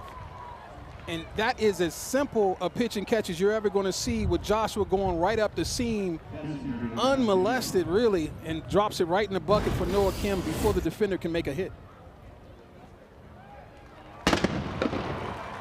Ready for those cannons to go off? Might have some more points on the board. It shocks me every single time. 21-17 with 1:13 to go. Opening half, and still a little bit of time for Louisiana. Not an offense that stylistically is planning to move down the field that quickly, but they do have a couple of touchdown drives in less than 3 minutes so far. They went 70+ yards. That one was 7 plays, 52 yards for Eastern Michigan. And credit, you got to go back to that, the pooch punt, I guess what we'll call it, direct snap, little deception that pinned Louisiana back on their one. Then Eagles take advantage of the great field position. Yeah, that's exactly what Chris Creighton was hoping. Get the ball down near the one, probably better executed than he could dream of, right? Just inside the one near the goal line. Then defense does their job and holds them and makes them punt the ball from backed up.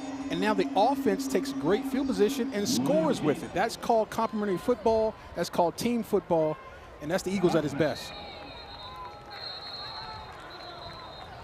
Chris Creighton's group wanted all 4 phases to be good today. Look back at this last touchdown here. Number 87, Jalen Long, is in a 2-point stance right in the middle of your screen. And I want you to watch Jaden Duggar with his mouthpiece out right here. That token hit, you need to get more of that on him. And I understand Jaden was so preoccupied with the play action, thinking it might be running, he's got to react to it. He just doesn't have enough opportunity to get a real hit on Joshua to slow him down for that safety to come up and make a play. When Long can get a free release like that and the ball is on time and on target, I mean, that's an easy touchdown.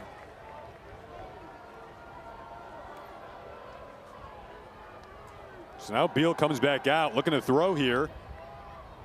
That ball overthrown, incomplete. This is what you expected out of the first half today? Well, yeah, I expected it to be very competitive. What I wanted to see, though, was which offensive line was going to begin to dominate the line of scrimmage. Both of them has done a great job, don't get me wrong. But I'm liking what I'm seeing from ENU. They're beginning to dominate the line of scrimmage.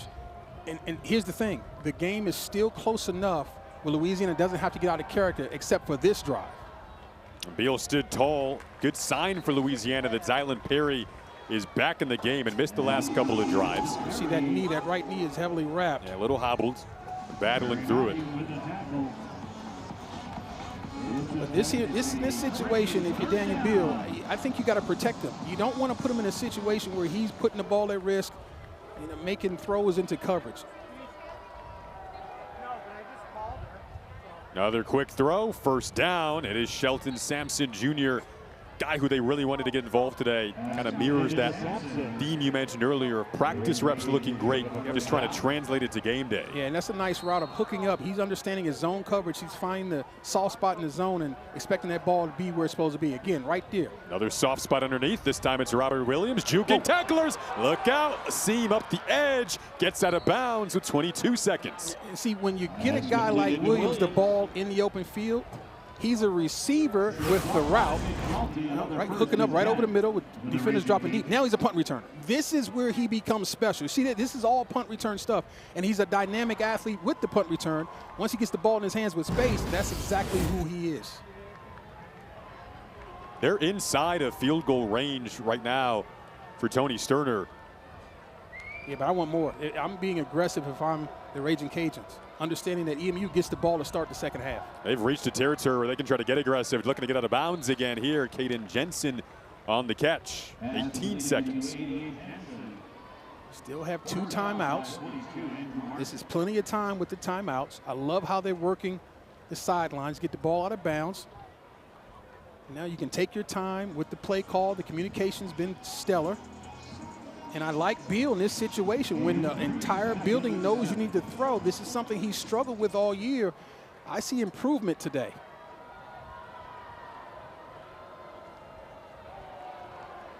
No step up, wanting it all here. One-on-one coverage. Out of the reach and incomplete. Had intentions for Kadarius Wade.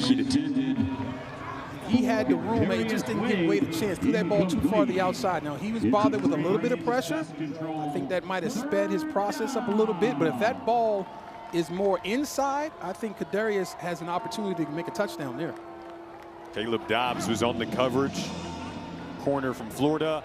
Now 13 seconds left in 3rd and 7. Protect the football in this situation. Beal gets pressured. Same story, same side. Oh, that was in and out of the hands of Shelton Sampson, and Dobbs on the coverage once again. Now, I didn't like the throw before that. This throw was sensational by Beal. This is how you give your 6'4" receiver an opportunity. A little bit of hand fighting going on. I like the no call.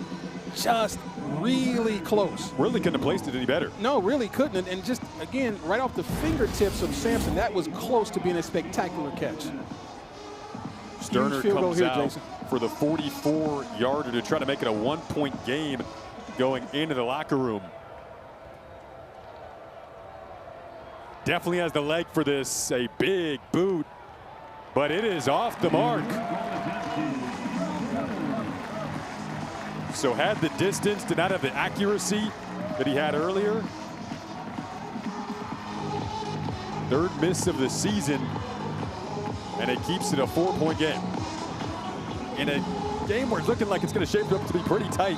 We'll remember that moment. Yeah, I got to give a shout out again to this Eagle defense. I mean, they've been in battle. They've been, I mean, at times they have not been very good tackling. We've seen them make enough plays to be in position where their offense can make things happen with pretty good field position. So improved play on both sides of the football here for the Eagles. Something Eastern Michigan has not done this year is take a lead into the locker room. They're going to do that today on their home field on homecoming day. 21-17 after 2 quarters of very entertaining play. You know, it feels like a must-win game for both sides. Eastern Michigan looking for their first one of the season and before conference play gets started next week. And Louisiana coming off a 52-10 loss to Mizzou. Competitive first half. Yeah, we promised you that. And as the audience is seeing that, we tell no lies. We thought both of these teams, desperate may be a little much, but they really wanted this one bad. They're playing with that air of desperation today, and it's created a really good matchup so far. 21-17, first time all season Eastern Michigan has led going into the locker room. Louisiana trying to get a big road win, a group that went 6-0 on the road last year. Well, the halftime coming up on ESPN+.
Halftime on a Saturday in Ypsilanti, Eastern Michigan and Louisiana. Going head-to-head, we bring you back in.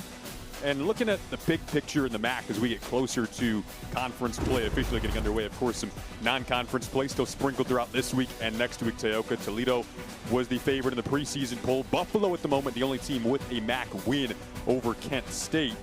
down at the bottom of the projections going into the season. But this Buffalo group, we got to watch them in person, Tayoka, and you look at what they have coming up next week on their schedule. They've got Troy today, then UConn next week before playing this Eastern Michigan team in Buffalo. And this is a group that is catching eyes early. They got new faces on the roster. Want to start with the fact that they have a couple of reigning players the week in the conference, including their QB, Taquan Roberson. Yeah, he's one of those new faces you talked about. Started at Penn State, went to UConn, then K-State. Now he's found a home with the Buffaloes, and as you said, is the reigning MAC Player of the Week. He's been outstanding so far. On the defensive side of things, you think about what they're doing. We know that linebacker position has been key for them in recent years. A new face in Mitchell Gonsner is their reigning now Defensive Player of the Week, doubling up in that category. Grad student, transfer from Harvard. He was all-Ivy first team last year, trying to make it now 2 years in a row, but different conference potentially in the MAC. He's already on track to do that. That's going to be a team that we want to circle here moving forward. You and I will be at Northern Illinois for that game against San Diego State, another interesting non-con matchup. But a lot of fun coming up, week 5 in the MAC, as we will step aside from Ypsilanti. More football coming up on the other side on this beautiful day.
Four-point game at the half here, Eastern Michigan and Louisiana. Take you around the MAC, see what the landscape is looking like right now. By the way, have a 4-point game between Northern Illinois and Mississippi State at the moment. Huskies known for their upsets in the past. Notre Dame a couple of seasons ago. You see Ball State down 3 to UConn. Tight one between UNLV and Miami of Ohio there, a 3-point game. Central Michigan all over Wagner. There's that 4-point matchup between Mississippi State and Northern Illinois at the moment. The Huskies trying to make a statement. Have had multiple SEC versus MAC matchups so far. Northern Illinois trying to be the one to come out on top. How about Gardner-Webb giving Ohio all they want? It's fall, folks. This is MACtion time of year coming up. The leaves are changing. And this is where the MAC takes center stage in college football. Buffalo's got their reigning players of the week, up 7 right now at the half on Troy. We will take a break and return to Ypsilanti when we come back on the other side.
(21-17), Eastern Michigan up. Their first time leading at the half all season. Hadn't led at all up until earlier today when they took that 14-10 lead, then recaptured the lead 21-17 going into the break.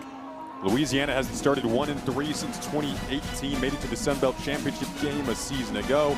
More action from the Raging Cajuns and Eagles when we come back.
Welcome back. You're watching the MAC on ESPN Plus.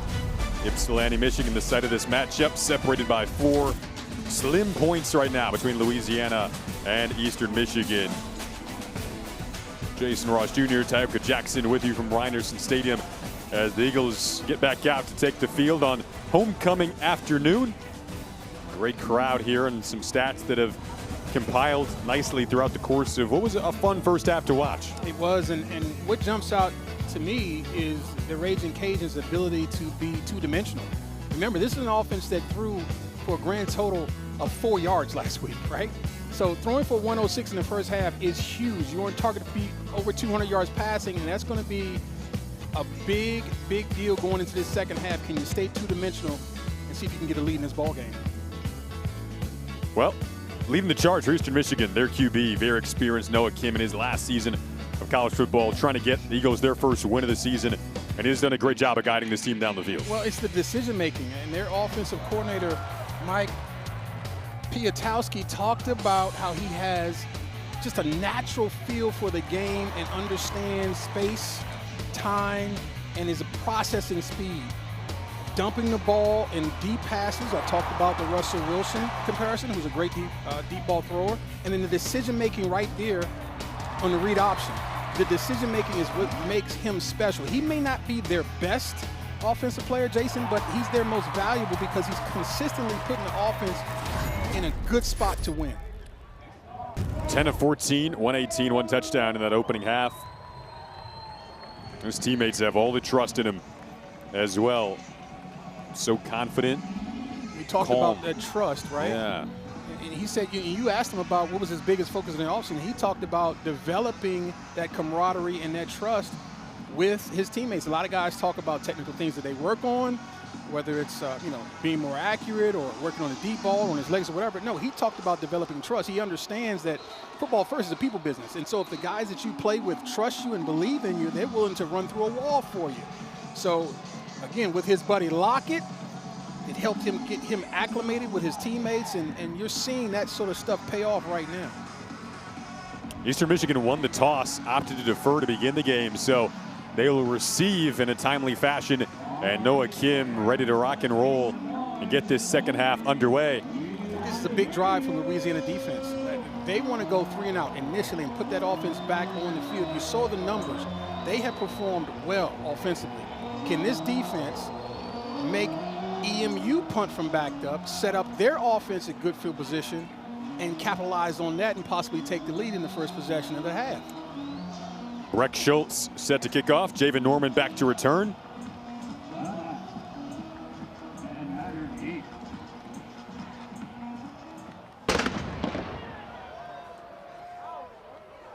We'll take it from his own goal line.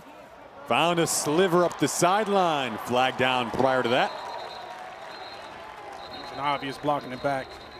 I didn't see who the offensive player was, but I think that was Avery Demery who got blocked. Here's the simple rule. If you see the back of the jersey, don't touch him.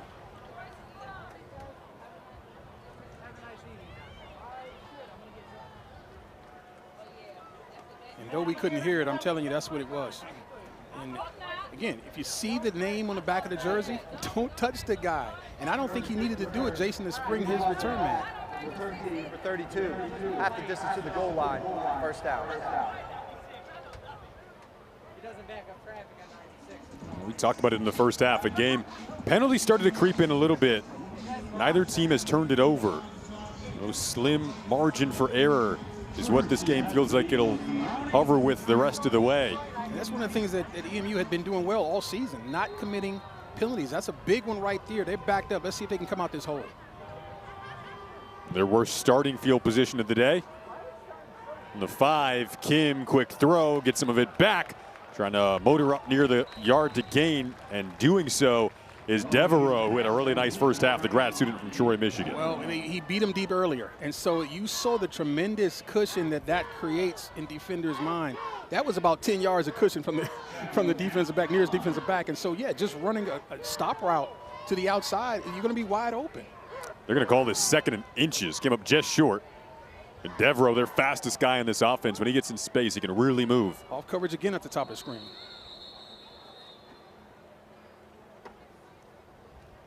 The rolling on the field of the runner being short of the line to gain is under video review. So can review that spot if it pertains to the yard to gain or the goal line. We'll take a look at it. It felt close. I feel like in real time he got there. Again, no defender on the outside. You've got another guy coming, leaving his coverage to be able to get out there to make a late. And man, that is really close. And it's about where the ball is when Devereaux goes out of bounds. So don't look necessarily at the feet, but look at where the ball is when he crosses the white line. That's what they're trying to determine right now. But I think as this game continues, EMU offensively will try to take advantage of this off coverage. I mean, it's just not all. It's completely loose coverage. You see, again, that ball's on the inside, man, and I think that's the first down. I mean, that's not the greatest angle. We're not quite down the line, but it looks like when he finally wrestles him out of bounds, the ball is video completely review out. with possession 15-yard line. It's first down team. Every inch mattering in what feels like a must-win game for these two sides. And to that point, every first down matters. Now you haven't completely lost the backed up position that you had, but that's one first down right there that you're giving up in Louisiana. If you're defensively the guys in the red hats, you're saying we have got to stop them here. Make them punt from this area in the field and we'll be in good shape. See Duggar creeping up to the line there. Louisiana showing the blitz. They come right after him. Nice shed of the tackle there initially from Ben Prosper, who gets up near the 20. And see, Jaden Duggar's got to make that play. And obviously it's a really good defensive play for no gain, but you could have had -5 or 6. Your unblocked player, make that. Wrap up better than that. You're better than that. That's the difference between setting up 2nd and 3rd and long, and now you have an opportunity to get the 3rd manageable with 5 or more yards here offensively.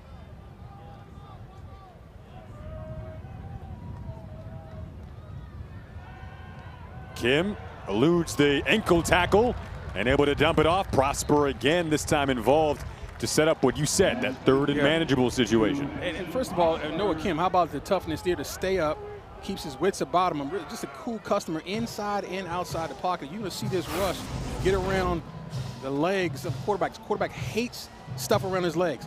Smartly gets up, throws a very, very accurate ball. But to your point, it should be really 3rd and 7 or 8. Instead, it's 3rd and 3.5 or so, and that's manageable. 5 straight completions for Kim. Can he make it 6 in a row?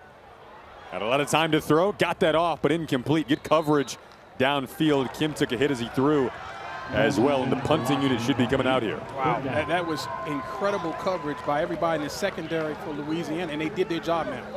That's the punt, not necessarily from completely backed up, but when you got your punter line up at 10 or inside the 10-yard line, that's pretty darn good. But the coverage was amazing, and so was the pass blocking, but still nowhere to go with the football. Robert Williams back to return this punt from Mitchell Thomasek. 2nd in the FBS entering this week in yards per punt, 49.8. That's a deep one that then takes a sharp hop out of bounds over into that Louisiana sideline. That's an excellent punt. I mean, that is perfect for a dangerous return man like Robert Williams. You got no shot at the return, and whatever that punt was, it's that in net yardage gained by EMU. And I know field position is the most sexy talk in the football, right? Most sexy topic. But in a game like this, it matters.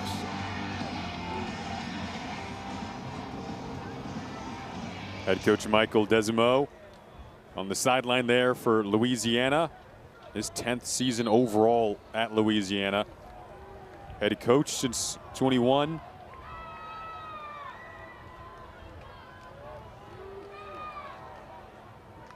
And his team down 4. Will hand it off. The spin through traffic there from Perry. And brought down from behind by Tyrell Martin. Good to see Perry back in the game. Started the second half as he started the first half with a 7-yard plus run. And that's the type of efficiency on first down that really keeps the offense on schedule. This Louisiana group met as a team the Sunday after their loss to the Missouri game. Ownership, leadership, kind of spearheaded that meeting and wanted to talk about the mentality entering this week, which has been a great week of practice leading up to try to bounce back before Sunbelt play gets started against Marshall next week, which will be a rematch of the Sunbelt Conference Championship game from last year. A group that went 6-0 on the road last season. A lot of winning over the last 4 or 5 years or so, in a program that does continue to establish their imprint on games as a physical running team.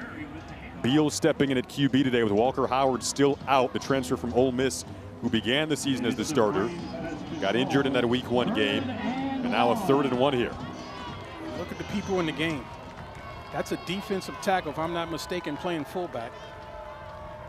Full house backfield is what they call it. Yep, their full house unit trying to block for 1 gritty yard. Looks like they got it. And this is nothing pretty. This is about mashing the guy in front of you. This is old school football. Look at double teams and look at the movement. That's beautiful short yardage offense. They're not looking for a home run here, folks. They're just looking to move the chains and continue to possess the football. Great execution right there.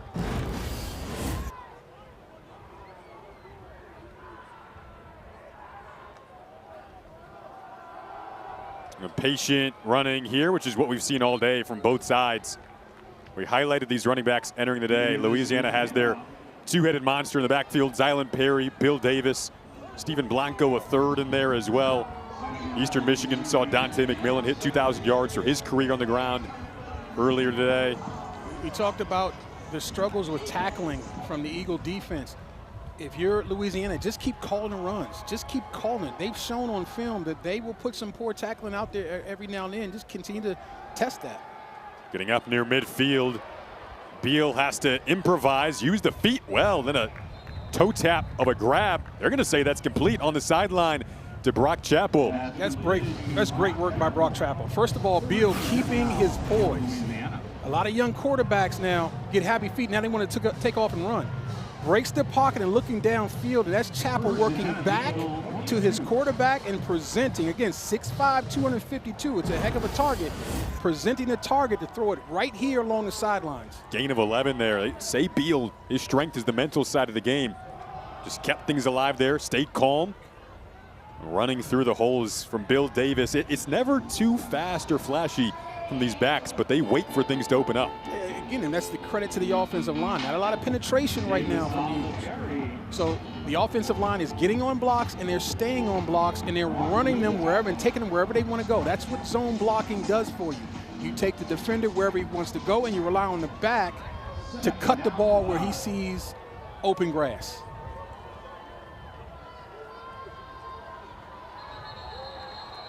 Flag came in. It was Charles Robertson in motion. Snap infraction. Number 50, offense. 5-yard penalty, second down.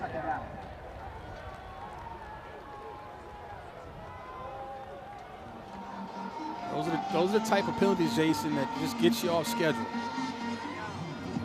You can't afford it. We talked about the penalty yardage is starting to mount. You go on the road, you can't bring the penalties with you. And they've done that so far. They need to get it under control. It might cost them in the end. Sets him back here to 2nd and 9. Had multiple penalties up front today for Louisiana. And several have come in plus territory. Sticking with the ground game, though. Zylan Perry was looking for the cutback. Got bottled up, though. Combination of Donovan Green down there along with Sterling Miles. Miles again. And this is great gap control defense. There was nowhere to run the football. Everybody's in their gap. Look at them search and search. Okay, I'll cut it back. Nope, we've got a guy there, too. So great job there by Sterling Miles not to overrun it. A lot of times those speed guys, in their haste with using that speed, they'll overrun the football and give up a big play coming out the back end. Didn't happen there.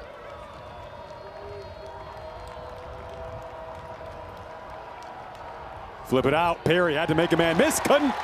Good tackle in the backfield. Llewellyn came up. Remember, he's all over the place when it's flying around here. Yeah, and he beats the block. That's aggressive football. That's the type of player he is. We talked about him being a headhunter now. Versatile player in the box. This time he outruns the offensive lineman who was assigned to block him and makes a one-on-one tackle in open field. Something, again, this defense has struggled with, but even better today. Huge emphasis in practice this week was the tackling. That was maybe the best series we've seen so far of just straight up open field tackling from Eastern Michigan. Torney's punt hops into the end zone. And we will go to break. 21-17. Kim and the Eagle offense come out for their second series the second half.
Tonight, John Cena, Brock Lesnar. The world will be watching. Stream WrestlePalooza on the ESPN app tonight. Cena, Lesnar, marquee names, Gainbridge Fieldhouse in Indy later tonight, right on ESPN Plus, where you can stream all the action from WrestlePalooza. You get it all with that streaming. You got the NFL, you got college, you got wrestling. One-stop shop for everything. Before we know it, college basketball, hockey. Women's volleyball right now. Yep. Quick tackle in the backfield. Louisiana defense trying to answer the bell here.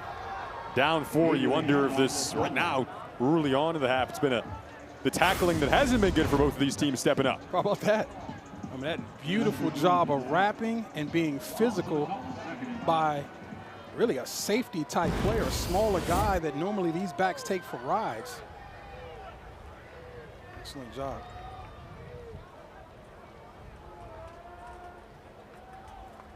Kim's second series of this half.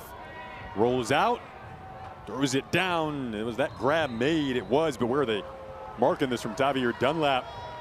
May have lost a couple of yards. Yeah, that's a bad decision by Noah Kim, and you don't see that very often. That's where you want to throw it to his feet, or just throw it over his head. You won't get it grounding because the receiver's right there. You see what's happening. You see that he's blanketed by a defender, and he's in the backfield. Go ahead and throw that to the sidelines. Throw it at his feet. That was not a smart decision right there. Last season was the second 10-win season under Michael Desimo for Louisiana. Defense was a key part of that. Trying to get off the field on 3rd and 15. Kim dumps it down. They want blocks for Dunlap. Has a couple of big blocks up near that first down marker, and he got past. So in that 3rd and 15 situation, I think they picked it about 18, 19 yards there. Yeah, using the defense's aggressiveness against them. And look at the big guys get out and block little guys. You got a double team, no chance there. Now watch the physicality at the end. He's smelling the yardage needed for the first down. Excellent job by Dunlap dropping pads and getting it. I will say this game has been like a tutorial reel for incredible open field blocking from both teams. Kim has to evade pressure again, dangerously lofted up and picked off. This could be a house call. Dodging through traffic, trying to snake through is Cortland Flowers, and he is in. A pick 6 for Flowers. What a shocking development. Again, I've talked about Noah Kim's decision-making and processing being terrific. He goes on the waggle. Now it's just get rid of the football, but out of bounds. Don't try to hit, who was that, Devereaux, late across the field. You can't do that. That is an absolute no-no. I'd rather you give up the sack. This is a disaster right there, played from a guy who doesn't make a lot of disaster plays. Talk about Noah Kim. Terrific job by the Raging Cajun defense. Rarely will he ever put himself or the team in a position that's dangerous. Does so there. Louisiana takes advantage of it promptly. They're going to take a look at whether he got in, but Flowers right now, his first pick of the season, the 5th-year senior from Dallas, a pick 6 to put Louisiana in front, at least as it was called on the field. Let's give credit to Cortland Flowers for not dropping it. Now he goes airborne here. Where is the ball when that knee hits? It looks like maybe that left knee hit first. The question is, where's the ball when it does? There's the knee down. You're right, it's tight. The call on the field is a touchdown, so it has to be indisputable visual evidence that the call on the field was incorrect, and that is close. I don't think we've seen a definitive angle yet. I believe he was short, but believing isn't good enough. After video review, the ruling on the field has been upheld. Touchdown. Yeah, and I think that is because you just couldn't see an angle that said that the call on the field was wrong. But again, that's the bad decision, and that's just like a punt catch for Flowers. And he knows what to do with it once he catches it. Great job of lunging for that end zone. What a sensational play for this Louisiana defense. That's what it felt like. Ball hung up there for a while. Yeah. For He had Eastern nothing on Michigan. it. Yeah. Well, for Eastern Michigan, turnovers have been an issue in the sense that they haven't forced any themselves at all throughout the course of the season. a group that started 4-1 last year. Over the course of that start, they forced 7 turnovers during that stretch to begin the season. 0-3 start to this year. Haven't forced turnovers on the opponent, and turnovers now forced for the first time in this game for Louisiana. The pick from Cortland Flowers is a pick 6, and the Raging Cajuns go back in front.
First pick 6 for the Raging Cajuns since August of last year.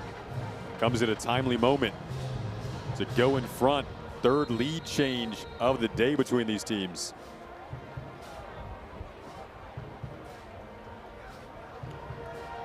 They've kind of taken the sails out of this homecoming crowd as well. Still just a 3-point game. Coach Desimo liking the start to the second half for his group. He said when you face adversity, you get back in the room and you work a little harder. They did that in practice this week. Now find themselves with the lead on the road. We talked about being consistent. And both defenses, or both offensive, or excuse me, head coaches said the same lines. You can be demanding without being demeaning. That's how they manage this situation where the things haven't started off in the first part of this season the way they want, but still got to get players to get better. Yeah, unplug from doubt was the mindset for Louisiana entering today. Their defense performed really well through the first couple of weeks. Only allowed 22 total points through weeks 1 and 2. Then played a really good Missouri team in week 3 that they felt like they just weren't ready on both sides of the ball. Today they've come out, and you can see the mentality from both teams, which has led to this tight game. Now Noah Kim, a chance to reset. He threw an interception on play number 1 against Kentucky last week. Went back out on the field as if nothing had happened. He then led this team down the field multiple times against Kentucky on the road last week after that early interception. He's got so much experience. Definitely don't doubt that he'll come back out with a lot of confidence. And don't think they won't lean on him either. They couldn't care less about what happened here. They're going to lean on this mature, senior quarterback. Got pressured from both sides, got the throw away in time. You can see Louisiana's mindset of blitzing really starting to creep in after Porter Rooks makes that last grab. They did a lot of blitzing in the second half against Missouri. They're not afraid to do it. That's man coverage. Be very careful with Devereaux and Lockett against man coverage. And look for those guys to try to take the top off the field. This is McMillan moving the pile. See where they mark forward progress here. Right now they've got to spot it as enough for a first down, so they will give it to him and move the chains here. I like how the Eagles has turned up the tempo. Get Kim back in the rhythm. The best way to forget about an interception or a pick six is to get more plays in. Get him thinking about the now and not about what happened in the past.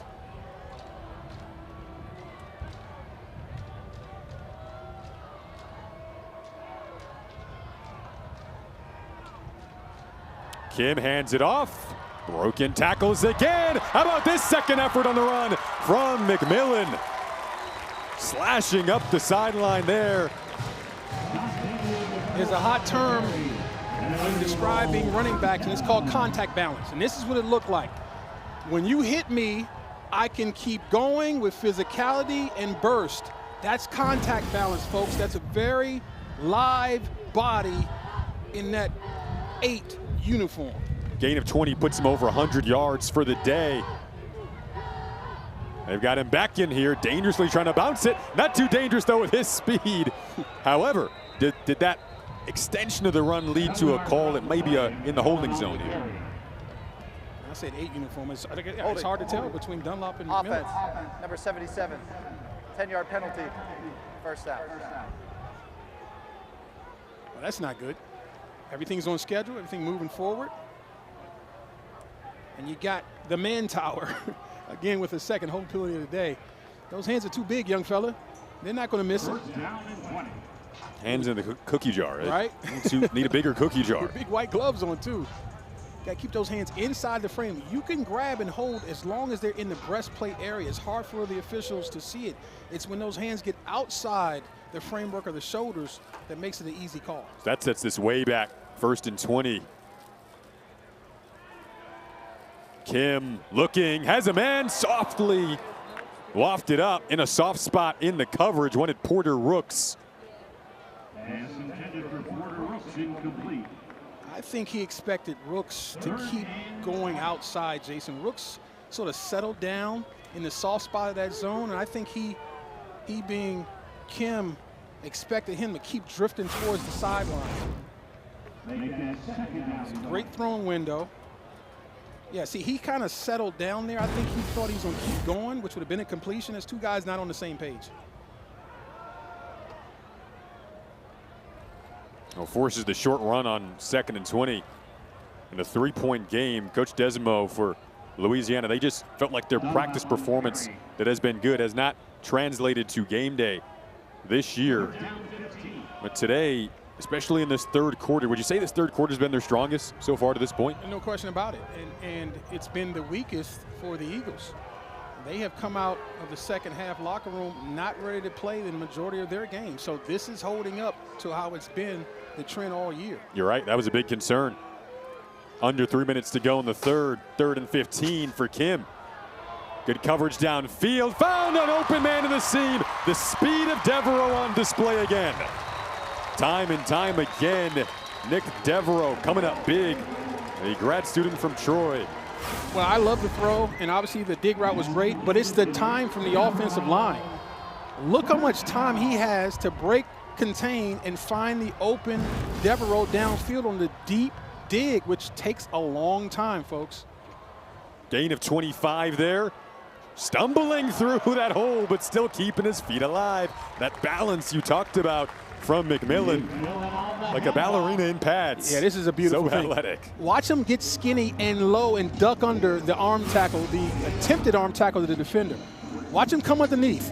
Whoop, right up underneath you, and look at the balance again. Falling forward before being tackled. McMillan is showing you the entire bag, folks. 2nd and 3. All of a sudden, momentum snatched right back. This Eastern Michigan offense had the penalty that set him back on the hold. Overcome what was 1st and 20. 2nd and 15 as well. Tough pitch. Able to make it. Just lucky that was kind of successful as McMillan holds it in. It's a very physical hit by Jaden Duggar. If you're going to run a read option look, you've got to live with the fact that your quarterback may get hit, and that time Kim took a shot from the Raging Cajuns' leading tackler in Jaden Duggar. He was able to make a successful pitch, though, so we're at 3rd and short.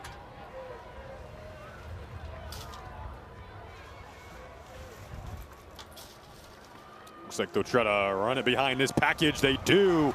Bring in the big body of Dunlap. 215 pounds. Not sneaking his way through, forcing his way through for a first down. An outstanding block by Nick Harris, number 83, coming across the formation. Boom, kick out at the point of attack, and that's exactly what launched McMillan for the first down. Great execution.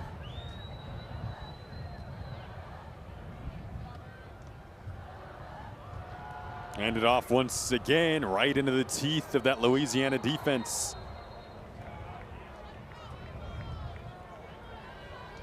Eastern Michigan has been good in the red zone this season. Enter today perfect, whether you consider that field goals or touchdowns. So been efficient in that territory of the field.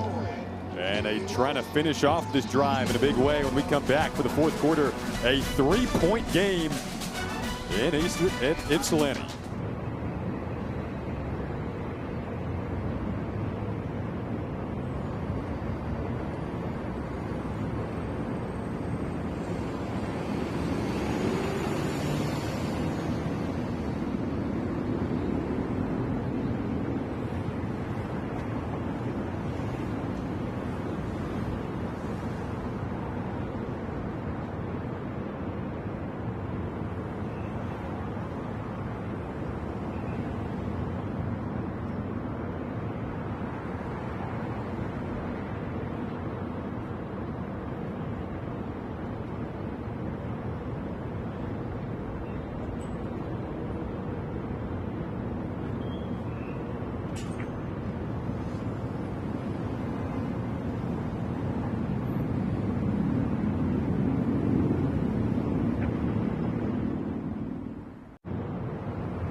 Three-point game, start of the fourth quarter. 3 lead changes today. Eastern Michigan with intentions of creating a fourth. Down in the red zone, knocking on the door. On homecoming, 0-3 on the season. Louisiana hasn't started 1-3 since 2018. Eastern Michigan started 4-1 last year. These two teams still with their goals in front of them. But it feels like a must to win today. Noah Kim trying to bounce back from that mistake of an interception on the last drive that led to the Ragin' Cajuns touchdown to take the lead. Right here, Eastern Michigan goes right back in front, and it is Dunlap once again.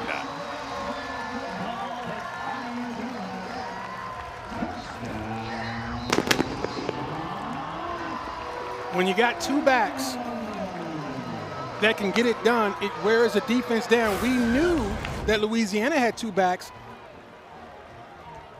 And Tavier Dunlap is showing us that EMU has two backs as well. Physical, thick-bodied, 6 foot, 215-pound senior, and has a nose for the end zone. Fourth lead change, 4-point game. 14:56 to go in the fourth. Fun one, Tioka Jackson. Yeah, heavyweight battle. We talked about it. You hit me, I hit you. Back and forth. This might want to be one of those, whoever has the game or ball last wins the game, don't go anywhere.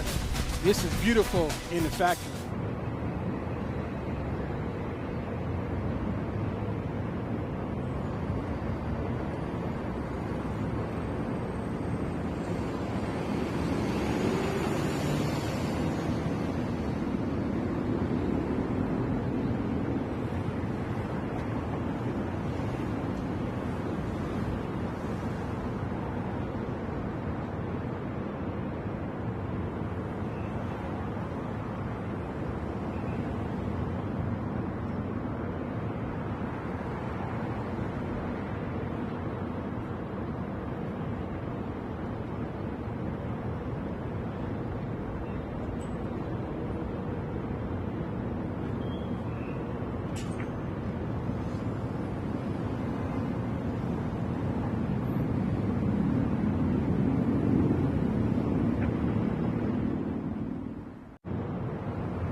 Tavier Dunlap getting his guys fired up.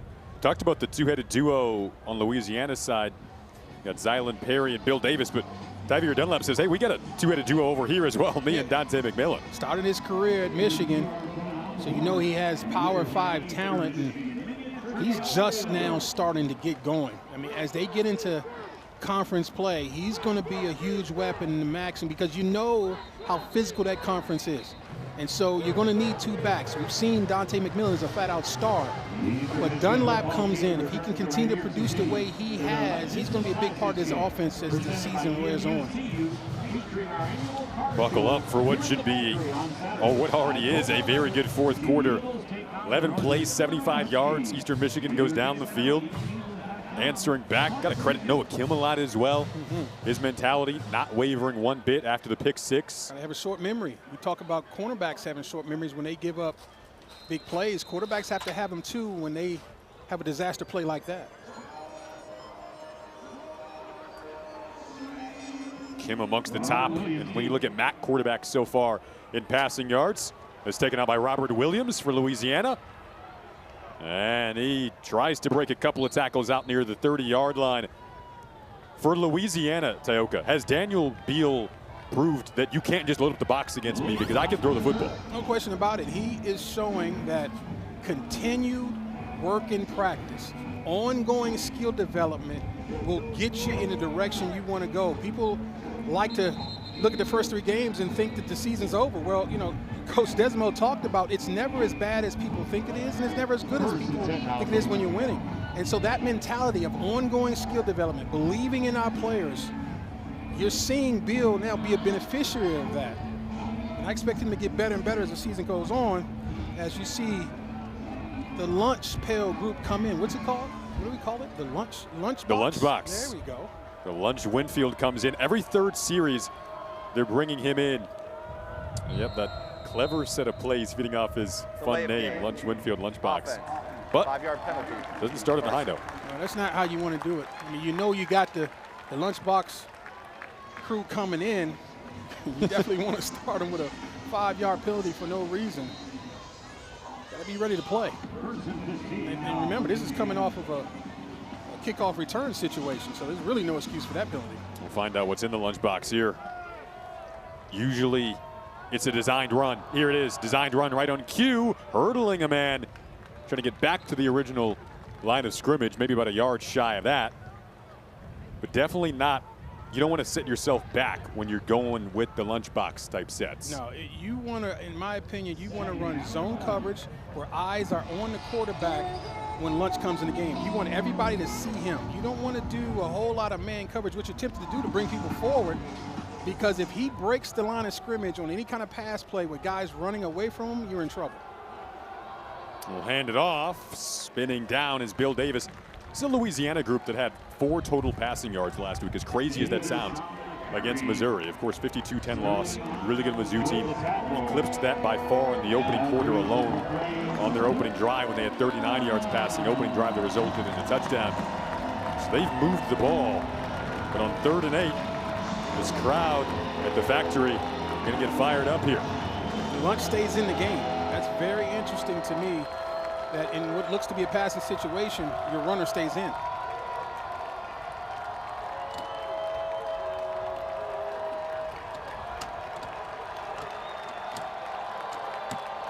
Man coverage across the board. A lot of pointing towards the left side of the line where Brian Williams was set up. Remember, he slid in at left tackle. Full start. Offense, number 64. 5-yard penalty. 3rd down. It is Williams who came in for Jamarion Gooch earlier in the game at left tackle. A mountain of a man, 6'7", 335 pounds. And so when you flinch at that size, wearing all white, it's going to draw the attention of the officials. And that took a tough situation to an even worse situation for the Raging Cajuns.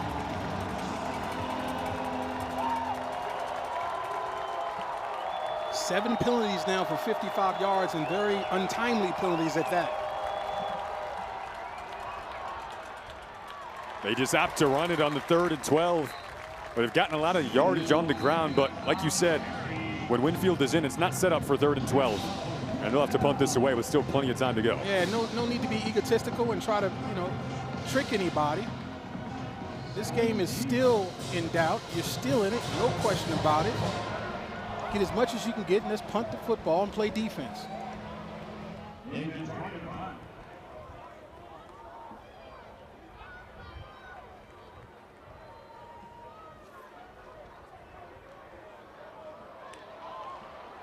Potentially returnable here for Juan Salas, looking for a cutback lane on the left side of the field. Gets inside of Louisiana territory and dragged down inside of the 40.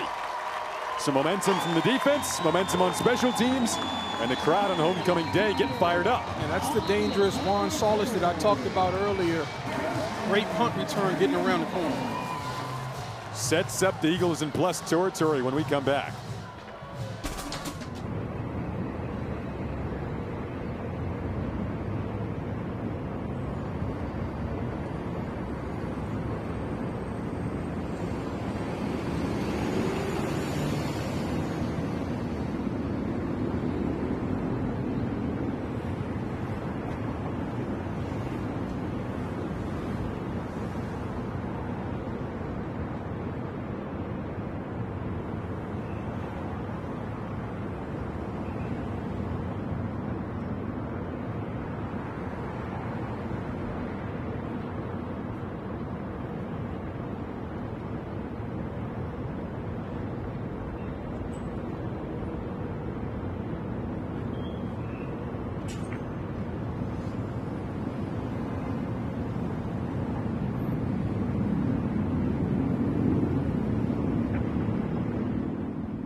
The college football playoff begins December 19th and concludes with the national championship January 19th on ESPN. All right, establishing the groundwork for the playoff. All the work starts now. 28-24, Eastern Michigan and Louisiana. 4-point game. These teams thinking right now about only today. They're not thinking down the road to January or anywhere in that territory. They need wins right now to tee up momentum for conference play. Momentum after that last punt return for Eastern Michigan and the last touchdown has them set up in a good spot here. Man coverage. Kim bouncing on his feet, finds Devereaux again. Brought down underneath that pile by Jaden Duggar. That time the Louisiana defense fooled me. They showed man, and then at the snap of the ball, switched to zone. And that's what that defensive coordinator, Jim Salgado, talked about. Trying to play with the mind of Noah Kim. Showing him different pictures pre-snap than what you get post-snap. Fooled me. Didn't look like it fooled Kim, though. Noah Kim played against Louisiana last year as a member of Coastal Carolina. Knows this style well from the defensive coordinator, Jim Salgado, who you talked about. Coach Salgado said he went and looked at some film from last year. So that, you know, again, Kim can make all the throws. He already knew that, though, but just seeing it again on film tells him exactly how he needs to play him, and when he's in rhythm, he's a tough guy to stop. And that's the reason for all the disguises in the back half of the defense. 16-25, 2 touchdowns, 182 in that game against Louisiana last year when he was QB for Coastal. Flipped the uniform over this year and back in the state of Michigan where he began his career at Michigan State. Play clock at 4. Louisiana showing pressure. They bring it. Kim has to get rid of this. Does. Good decision. Right up near the sticks. That ball caught by Porter Rooks. It's going to be 4th down, though. How about the tackle from the freshman, Brent Gordon? Noah Kim keeping his head, being poised, finding open receiver. Now look at this tackle one-on-one by Gordon. That's a true freshman, folks, who they think has an outstanding future. 5'11", 190 pounds. It's a great job by Gordon. So now trying to make it from 48 yards, a 7-point game. Could be a big kick here from Rudy Kessinger. Has the leg off the crossbar and in. A crossbar doink makes it a 31-24 game with 10:16 to go. So you got a touchdown lead now. He had a 50-yarder last week, Tioka, 48 this time. Most of the time, these doinks are no good for the kicker. This time, bam, right off the front rim like my free throws, Jason. All good. Great job, young man.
Eastern Michigan in front in the fourth quarter. First time they've said that all season.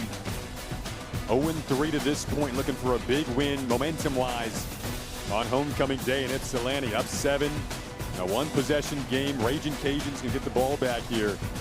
Jason Ross Jr., Tyuka Jackson, our outstanding crew behind the scenes on a beautiful day. Second to last weekend of September on this great college football Saturday. Robert Williams back to return this kick.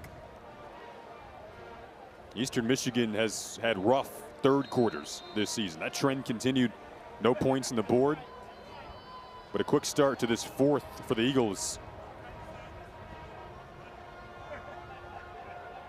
Somewhat of a squibbing kick. Now Williams will take it out. Patiently cutting his way through. Was there laundry behind the play? There is. A couple of flags as Williams was slicing and dicing up the field. How dangerous is Williams, though? I mean, you squib kick it for the very reason not to get what you got out of it now. Return, holding, return team, number 16, 10-yard penalty, first down. Obviously, the hold is one of the reasons why he was able to do that, but just a sensational return, man. And that's going to be huge for this Raging Cajun team as they move forward through conference play. But now that's 8 penalties for Louisiana. That's the season high now for well over 60 yards. That's been a problem today, and they need to get it cleaned up. Again, that may eventually cost them this game. They've got to tighten up. They came in not bad at all in penalties, and now they got a season high. Big stage for Daniel Beal as well. Redshirt freshman.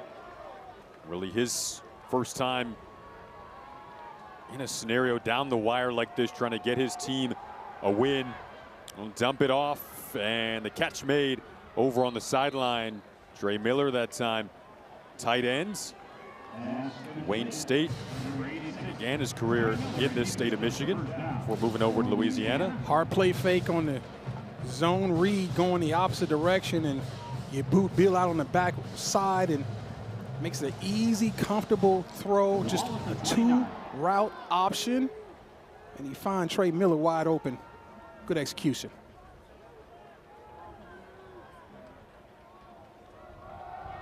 Zylan Perry patiently getting through the defense before Llewellyn brings him down by the ankles. That felt like that saved something, right? I mean, he had some room, and he was Didn't even picking him up, put him down. He just kind of emerges out of the pack with that tackle, as he always does. Playing in the box. He's very comfortable in doing that. Plays safety like a linebacker. They call it the bandit position because he's a little bit of a hybrid linebacker safety type guy.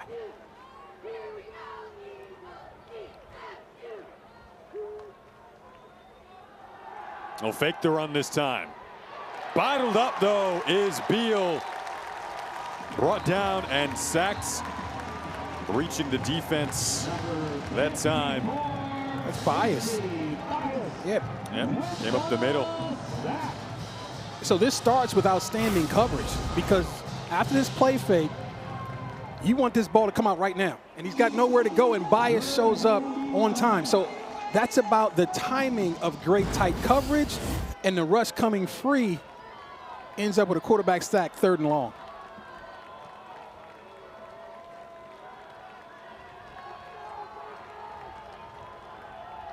Got it off with 4 on the play clock. Quick throw, 1-on-1. They know what they wanted. Climbing the ladder to try to hold that in.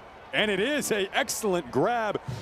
Shelton Sampson Jr., 6'4", used every bit of it there. Well, this is the Louisiana State University transfer. Watch him put it up. And this is just rebounding the ball, folks. Really subtle push off. See the arm bar? Just enough to keep the defender at bay. I like it. Very slick, not enough to draw the flag. Going right back to the sideline, Robert Williams this time. Going back to the last grab, Shelton Sampson Jr. In spring, they said he had out of 500 plus balls caught, only 2 drops, 70% completion ratio. 40% of those were explosive plays, 10 to 15 yards. They just were hoping for that work, all that good stuff on paper to translate to the game. There it is. That's exactly right. Coach Desimo said there's a lot of guys who put good stuff on practice tape. It just hasn't translated yet. 6'4", he is a tough matchup. See if he comes back in here, because they may have another passing down scenario on the horizon It'll be about 3rd and 8-ish after that tackle from Tyrell Martin, senior from Delaware, coming up big. And this is a spot of the field where you're kind of out of field goal range right now. So with 6:48 to go, maybe a couple of possessions left, especially with how Louisiana likes to play. Sampson is not on the field. They bring Jensen in motion, look that way. Ball is deflected, batted, dangerously caught off the ricochet by Perry. Will not quite be enough for a first down. But decision time. Yeah, what a heads-up play by Perry to run the football. Right. So many times, guys who aren't involved in the throw stay where they are and watch. Tip at the line of scrimmage. Perry goes to the football. That should have been an incomplete pass. At worst, an incomplete pass. That's Perry hustling to the ball, and now his offense has a chance to make a huge 4th down as you see him going empty. Huge play in this football game. BLM is picked off. Intercepted on 4th and 2. Caleb Dobbs has been excellent today at the cornerback spot for Eastern Michigan. Gets the turnover, and it is the first turnover all season that Eastern Michigan's defense has forced. And Jason, he did it the hardest possible way. Watch him go around the back door. He knew exactly what was coming. He felt the slant all the way. Watch him go around the back door. A little bit of a pull through though, smart. Just like the receiver gets away with an arm bar, DBs can get away with going back door, slingshotting them around the corner. Great hands catch too by Caleb Dobbs. With under 6 to go, turnover chain out for the first time. Gonna take the helmet off for it. That's a big one from Dobbs. 31-24, Eastern Michigan. Is that a raccoon? So now Noah Kim in the offense, right back out on the fields. They'll go to the ground on the first play. Clock ticking away. Both teams with all 3 of their timeouts and the 2-minute timeout. That was a raccoon turnover chain. I've never seen that before. Like the bandit? Yes. Type of, yeah, that's my assumption there. I love it. That's probably exactly what his name is. Turnover bandit Jane. It's out, and Dobbs is wearing it with some swag right now.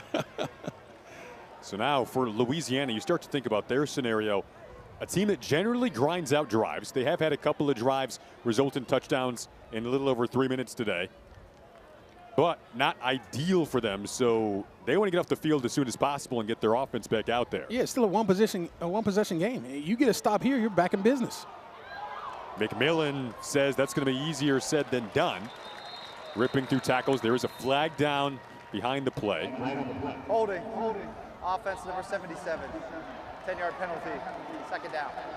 Again, these offensive line infractions creeping in. 2nd time we've seen it. 3rd time we've seen it on the right side of the line there. Yeah, that's unfortunate because they had it humming now. They set themselves back, set themselves off schedule. 2nd and 16 now? If you're Louisiana defensively, you have got to take full advantage of this situation because the door is open for you. What's going to be the key to that for them? Well, they're going to have to tackle. Whether that is a receiver catching the ball in space or this run game, they have got to be sure tacklers. Kim dropping back to pass. Pressure is there. Floated it over the outstretched arms. Those Flowers who came in from his corner positions, they blitzed just about everyone there on 2nd and 16. Clock stops too in favor of Louisiana at 4 minutes and 46 seconds. Well, Dante McMillan did the worst thing you can do in that situation, took his eyes off the ball. That was an easy catch. Watch the ball floating to him. And he knows it's hanging up a little bit. He's worried about getting, see that, take it off? God, can't do it. First things first, catch the football, then go and run. We know you can make it happen in the open field, but you got to secure the ball first. 5 penalties for 53 yards today for Eastern Michigan. And that latest one setting them back and helping Louisiana with this clock stopping. Now Kim looks to the sideline as Porter Rooks tried to make a man miss and did. Stayed in bounds just above the 30-yard line. So clock ticking down. Louisiana with their 3 timeouts and the 2-minute timeout. Plenty of time. And I love the zone defense there. That was excellent job. They try to run a clear out through and then throw it under the underneath guy to make a play. You take care of the deep shot in this situation. You cannot let the ball go behind you. Let them throw it in front of you. You can rally it up with pursuit. So that is outstanding defense by Louisiana, something that hasn't been said a lot this year. But against the pass, they have been very good, and that's showing up again today. Robert Williams, elusive punt returner. Back to receive this one off the foot of Tomasek. Look out here. Like you said, trying to avoid giving it right to him. Made a couple men miss to begin this punt return, then spiraled down at the 24-yard line. Who has the magic in him? 3:48 to go in the fourth. Beal trying to lead a potential game-time drive when we come back.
.348 to go. Stage is set. Welcome you back to the MAC on ESPN Plus. Eastern Michigan starts MAC play next week. Right now, they're focused defensively on the final .348. Coach Michael Desimo of Louisiana, a group that was in their conference championship game a season ago. They have a rematch of that conference championship in the Sun Belt with Marshall next week. Their focus right now, the young QB, redshirt freshman Daniel Beal. Could he lead a game-time drive? It's off to a great start. Slashing over the middle there is Charles Robertson, just his second catch of the season. And it's a first down. This is the best game I've seen Bill play all year.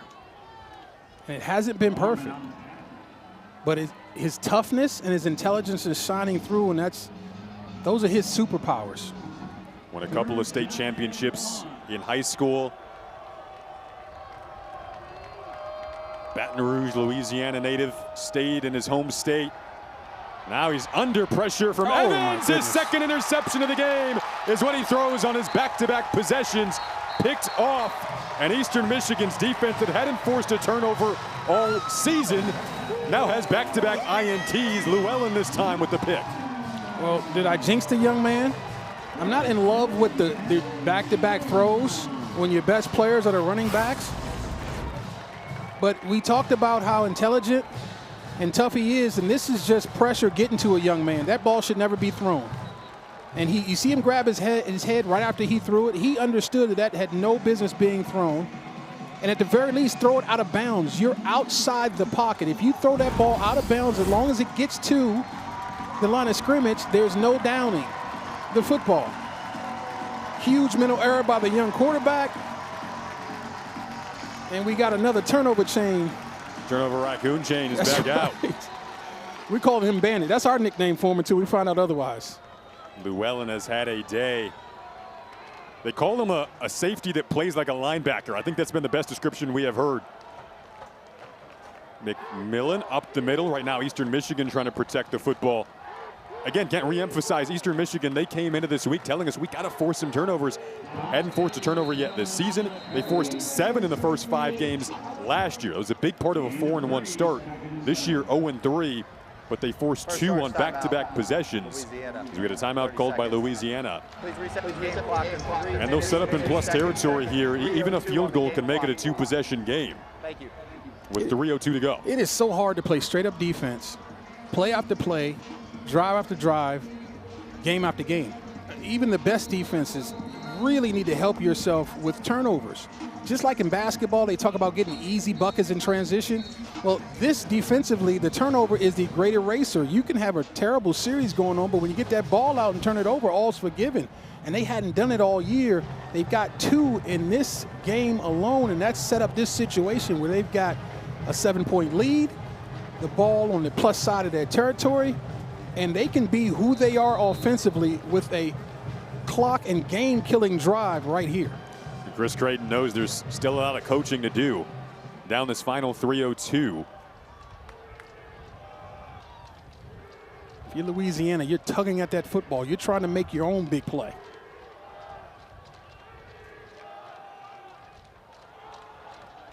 More patient running. Now you've got the 3rd down coming up, and you're about at the marker where Rudy Kessinger could potentially come out and try a field goal if you don't gain anything after this. Louisiana takes their 2nd timeout. So I guarantee you the discussion on the EMU sidelines, what do you do here?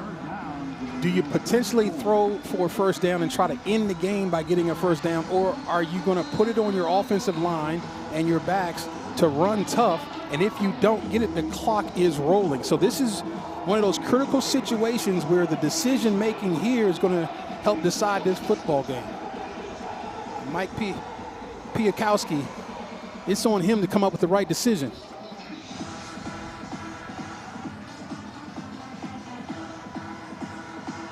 And there's a decision to be made also on the Louisiana sideline. Are you thinking blitzing to stop in the run if you're Coach Delgado? Are you thinking of playing conservative because you're not exactly sure what you're going to get? Here we go, 3rd and 4. Biggest 3rd down of the game to this point. Kim fakes the shovel, then got met on the interior by Terrence Williams. So that'll force 4th down and about 5. I don't think that was an option situation. I think that was an inside zone run by the quarterback all the way, because if it was an option, I just believe that that ball would have got pitched out, because I didn't see any outside defenders to take McMillan.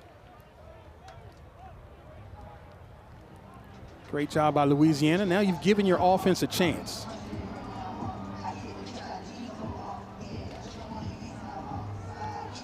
EMU's going to let this clock run and I think use a timeout.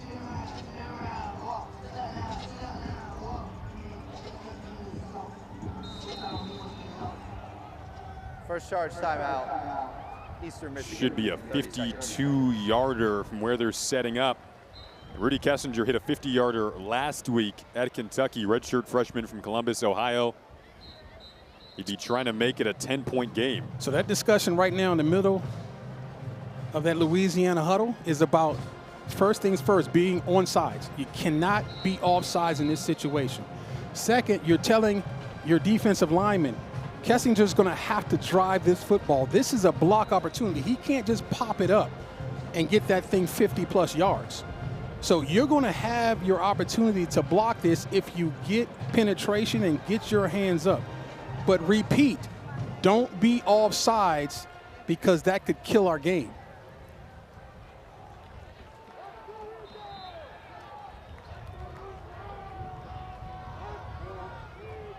A 52-yard attempt to make it a 2-possession game.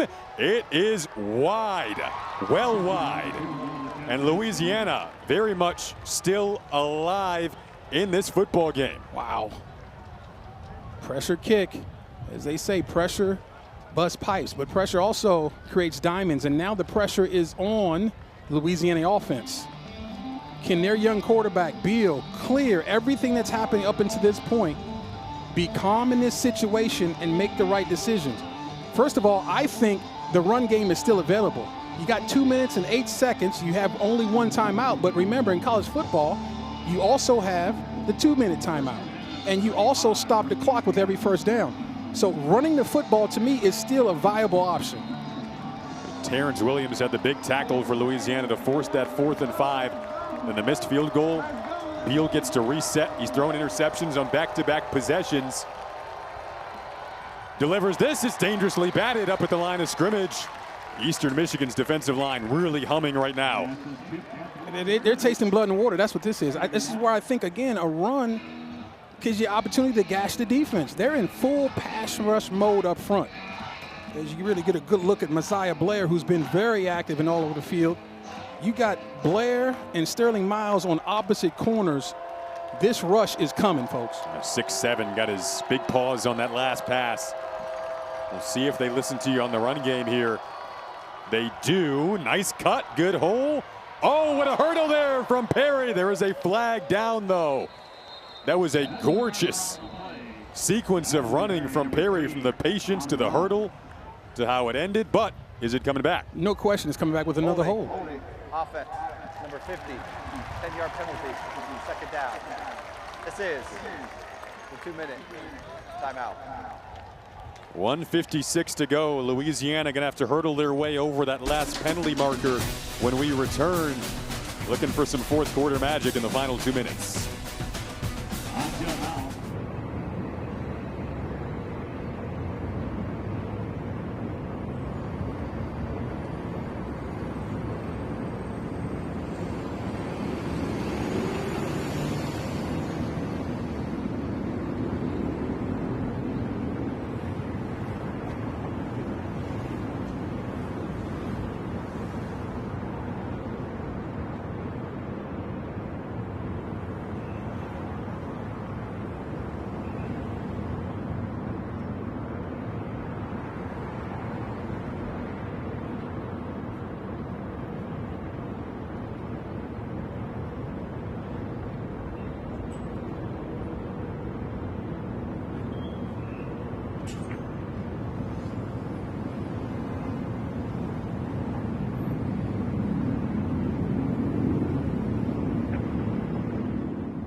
Back at the factory in Ypsilanti. And folks, what you're looking at is the story of the game. 9 penalties for 75 yards, the most this season, and Coach Desimo is beside himself, as he should be. They're making this as hard as it possibly can be. The question is 4-down territory. Can you sneak in another run, or are you going to put it on your young quarterback to make it happen with his arm? See if they try to get some of that penalty yardage back. It's Beal with his arm to the tight end, and Jensen Quick tackle, though, out on the edge. And the tackling has really improved in the second half. Barry Manning with the tackle that time. Third down coming up. Yeah, that's a big play by Manning. Make the hit, ball goes down right there. This feels like 4-down territory right now for Louisiana. Trying to get it back. Beal again underneath. That is dropped. Had Jensen in and out of his hands. Manning, though, once again there on the coverage. Well, that's really unfortunate because Beal kept his wits about him as that pocket began to collapse around him. Watch the pocket begin to close on the young quarterback. But look at the poise. That's an accurate ball. That's a catchable ball. And Caden Jensen just lets his quarterback down. Again, trying to run, I think, before he secures the ball. Catch it first, then go. Here's the ball game.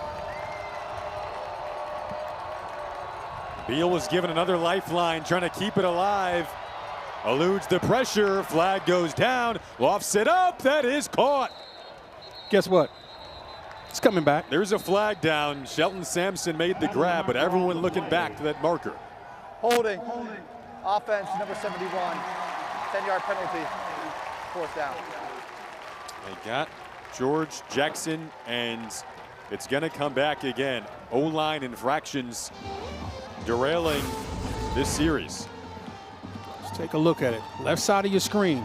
Oh, he's beat right now. Tried to be slick, and he's hurting, by the way, folks. I mean, you know, give him credit for being a tough guy, and sometimes being too tough can hurt your team, and he just couldn't stay square with that beautiful outside rush.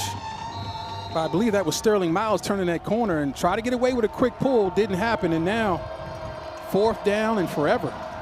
4th and 24. Think about maybe lofting it up to Shelton Sampson, your 6'4" target.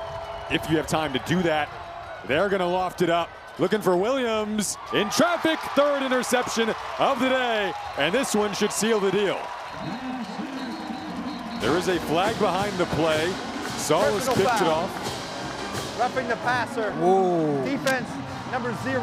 Oh. 15-yard penalty, automatic, first down. Talk about lifelines given. This is the ultimate second, third, now fourth life. 3-man rush, and Makai's working hard. Oh, my goodness, and I'm just telling you, I don't like the call. They say a cat has 9 lives. This is number 10. Oh, my gosh. What do you want him to do, Jason Ross Jr.? I mean, he's working on a double team, makes a beautiful move. He hits the quarterback just as he released the ball. This is not the NFL where coming down on the quarterback is illegal. I have no idea why that flag was thrown. As frustrating as it could possibly get. 1st and 10 after 4th and 24. Thought the game was over. Instead, Louisiana with life, and that is caught downfield. Shelton Sampson comes up big, the 6'4" target, double covered. Are you kidding me? If they give you life, you better take advantage of it. As we see an injured player being spotted. Officials timeout for an injured player of the offense. Now, the key to that was prior to the ball being spotted, Jason. Had that ball been spotted, it'd be a 10-second runoff, but it wasn't. As you see Sampson just running a 9 route, just flat running through the defense. Unbelievable. Cannot let that happen. Wow. College football, incredible, isn't it? Just when you think you knew how this game was going to end, as someone very, very famous who just retired said, not so fast, my friend. Lee Corso's influence still all over this beautiful game. 71, George Jackson down. You mentioned he had been hurting. 4th and 24. To recap it, it looked like Louisiana was dead in the water. Just a chance to loft it up. They did that. It was picked off. Thought the game was over. Roughing the passer called, automatic first down. And Chris Creighton, we said a couple minutes ago, it felt like he still had a lot of coaching to do. I don't think we thought after that 4th and 24 was going to go much longer. Right. But this game nowhere near over with 1:04 left. Well, here we go, buckle up. There is some fourth quarter Southern magic left in Louisiana.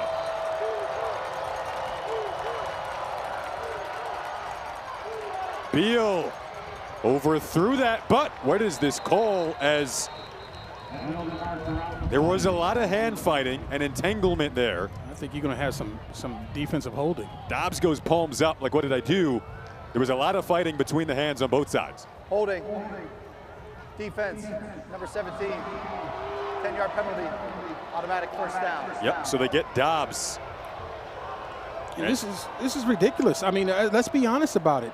As disciplined and as well as EMU has played up until the final seconds of this game. Had all the momentum. Yes. All the momentum. And again, I think that first roughing passer was completely bogus, but since then, this is crazy. Unraveling now, Eastern Michigan crowd trying to implore their team to a stop. Louisiana, of course, needs a touchdown and the extra point. Beal wants the end zone, wants Williams. Back corner incomplete, covered by Solis there. I don't understand the inability to run the football, at least to call it. Where you are inside the 20-yard line, you've got a timeout. It's 51 seconds, which is an eternity. You still are a running football team. Your best football players are in your backfield. I just don't understand how you don't give them an opportunity to run it in. 2 penalties for 25 yards for Eastern Michigan on this drive has given Louisiana a couple of first downs. This is 2nd and 10. From the 10 with 50 seconds left, they go to the ground. Hole opens up, 1-point game. Perry pierces the end zone. A chance to tie or possibly take the lead if you want to go for 2. Doesn't have to be complicated, Jason Ross Jr. When your best players are your running backs and you've got new life, put it in their hands.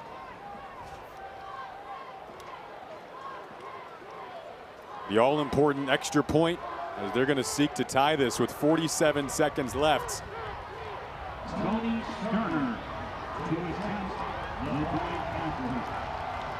Tony Sterner, 31-31, as improbable of a score as you could have after what was at one point 4th and 24 on this drive. Look at the blocking, outstanding. We've seen these backs get to the second level untouched time and time again. Nothing's changed. Just a beautiful job of blocking the perimeter. And that's as easy a touchdown as Perry's probably going to have all year.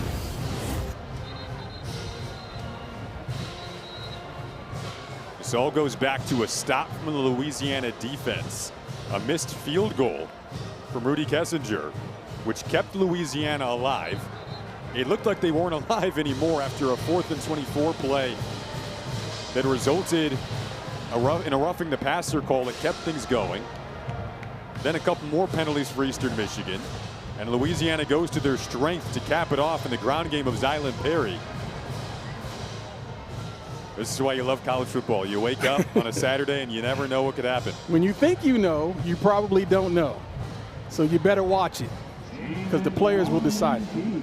Michael Desimo, the head coach for Louisiana, talked to us about facing adversity earlier in a season like they have so far to this point. Said you get back to the drawing board and you go to work. Perhaps a little luck sprinkled in, gave them a couple more cracks at that offensive drawing board down the final couple of minutes here. Still 47 seconds, a squibber here, and pouncing on it, looks like Evans there. Don't love that, Jason. I'm going to be honest with you. Interesting, sets Eastern Michigan up. They have 2 timeouts. It's a 35-yard line, man. They're not, I mean, talk about getting in field goal range here. Right. You're looking at maybe 35-yard line for Rudy Kessinger. 2 timeouts, 44 seconds on the clock. Yeah, you'll take this offensively if you're the Eagles. There's a mortar kick where you kick it a little bit further, low to the ground, but let that thing sort of dance on the field around the 15 or 10-yard line. That was way too short. Noah Kim, his first season at Eastern Michigan, last season of his college career, talked to us about embracing every moment. Here's one of those dream moments as a quarterback served up on a platter. Trying to lead a game-winning drive. Doesn't have a lot of time. Finds McMillan dancing in space. Broke tackles just past the 40-yard line. Won't be enough for a first down. Timeout. So they call the timeout. Eastern Michigan, Stop the second clock at 35 seconds. Tim Leger said the best when They're at, excuse me, not Tim Lachey. I've got the wrong coordinator. How about Mike Piatowski says, Please reset the game clock to 36 seconds. 36 seconds on the game clock, please. when Noah Kim is at his best, he's taking what the defense gives him. In this situation, this 2-minute hurry-up situation with a timeout, 36 seconds, you do not have to be over-aggressive with the football. You can move the chains by taking what the defense gives you. You're going to see 2 deep safeties. The middle of the field is open. And again, in college football, the clock will stop momentarily on all first downs. You don't have to force anything. So if these outside passes along the sidelines aren't there, take what the defense gives you. The check down will be there. Chris Creighton said, I've still got deep belief in what's possible for this team during an 0-3 start. A lot of that belief rests in his grad student QB, Noah Kim, who has a ton of experience. They added a second onto the clock, 36 ticks left in this fourth. Kim well protected. No flags out, has to scurry, just gets out of bounds. See, he had the check down, he didn't take it. He had the release zone on the outside, Dante McMillan in the flat. He could have taken it quickly. McMillan would have got the first down and got out of bounds. He tried to get a little greedy and look downfield, and that's when the rush showed up. Very critical in this situation. You take your free throws, so to speak. They're free plays to get first downs. You got to take them. 3rd and 1 here. Clock stopped at 30 seconds. In a 31-31 game. Kim will drop back, had the check down available, kept it instead, throws it downfield, man open, inside of the 30 and out of bounds. The tight end Joshua Long, biggest catch of the game. Oh, he's living dangerously. you saw the shallow. Yeah. I saw the check down. That shallow crosser was wide open. He said, I want more. And the rush was bearing down on him. It worked out. They get inside of Rudy Kessinger's range. Wow. Bill Rafferty says the onions on this kid. 27-yard game, dart to the sideline, incomplete. Watch the shallow cross. There he is, wide open. He says, no, I don't care that the rush is on my heels. I'm going to make a hero play by getting outside the pocket and finding my big tight end, Joshua Long, wide open along the sidelines. And why was he wide open? If you're Louisiana, you got to be as deep as the deepest and as wide as the widest in this situation because the clock is an extra defender against the Eagles. From here, it's a 46-yard field goal. Still 18 seconds left. Don't be shocked at a run here, Jason Ross Jr. They have a timeout.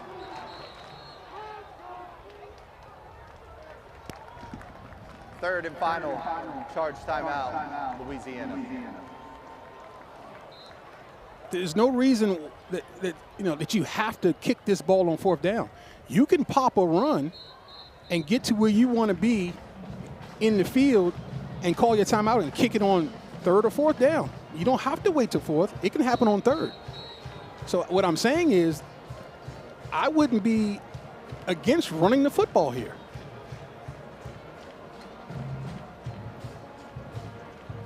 Now, the downside to that, if you get little to no yards, you got to call your timeout, and that burns it there. So, I mean, there is some risk to it, but at the end of the day, you're a running football team. Now, one of your best players is your quarterback, so I understand putting it in his hands as well. Saw the first-year kicker, Rudy Kessinger, on the sideline there. Wonder what his nervous system feels like right now.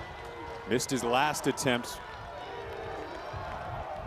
Light box, they've got this defense spread out.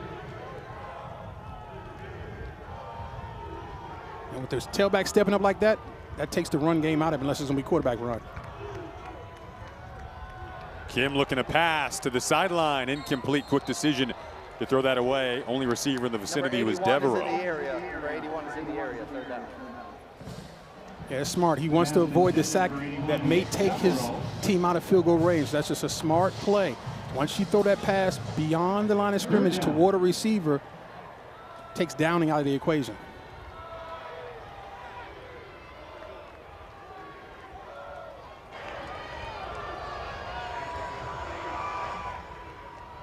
If you're Louisiana, do you bring that pressure that you're showing or do you back out? I say you play coverage. They give it to McMillan, running to the right side, now expecting that timeout to come in a hurry with 7 seconds left on the clock. Should be time for Rudy Kessinger. Charge timeout. Eastern Michigan. Surprised he didn't let it run down, though, Jason. Let this be the last play of the game, though. Why would you not run it down to at least 2 or 3 seconds so that we know 100% it's the last play of the game?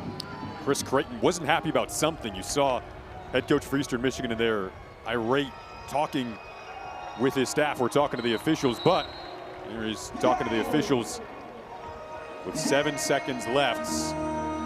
Definitely the option now is Kessinger coming out to try to give Eastern Michigan the lead. What they're hoping will be a go-ahead field goal.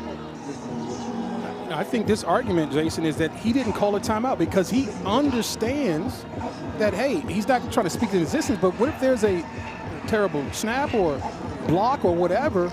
Louisiana can get this ball back with real time left on the clock. So I think he's upset that, hey, I didn't call timeout yet. It's a 41-yard go-ahead attempt for Kessinger. Missed his last one. Redeems himself here. And the Eagles are in front with 3 seconds left. Now, he took his helmet off, Jason. Look, you know how I feel about kickers. And what a great job by Kessinger to make the kick. The field goal was good. But you the play was over. can't. Like conduct. Offense number 46 removing his helmet. It's his first unsportsmanlike conduct foul of the game. You just robbed yourself of an unbelievable moment by taking your helmet off. Great kick, though. And he boomed it. First-year kicker, he'll learn from that, but this the moment that he's hoping to celebrate at the end of the night today. Sure. And again, Coach Creighton is upset that this isn't a walk-off because he didn't want to call timeout when the timeout was called. But Kessinger thought it was a walk-off. He's acting like there is no time left on the clock. And now they're yelling at him, put your helmet back on, and that's why that smile's off his face. Well, at least he got all of it, right? He got the most out of it. But no, you're right. You wonder if they thought it was a walk-off initially. Instead, let's see some lateral and trickery work here from Louisiana with 3 seconds left. Or if they pop it up, you can get a fair catch and you'll have one play down the field. So there's no way you pop this ball up. You kick a hard mortar ball, which is like a squiggler kick, but down to at least the 25-yard line. You boom this thing low and hard and let it hit the ground.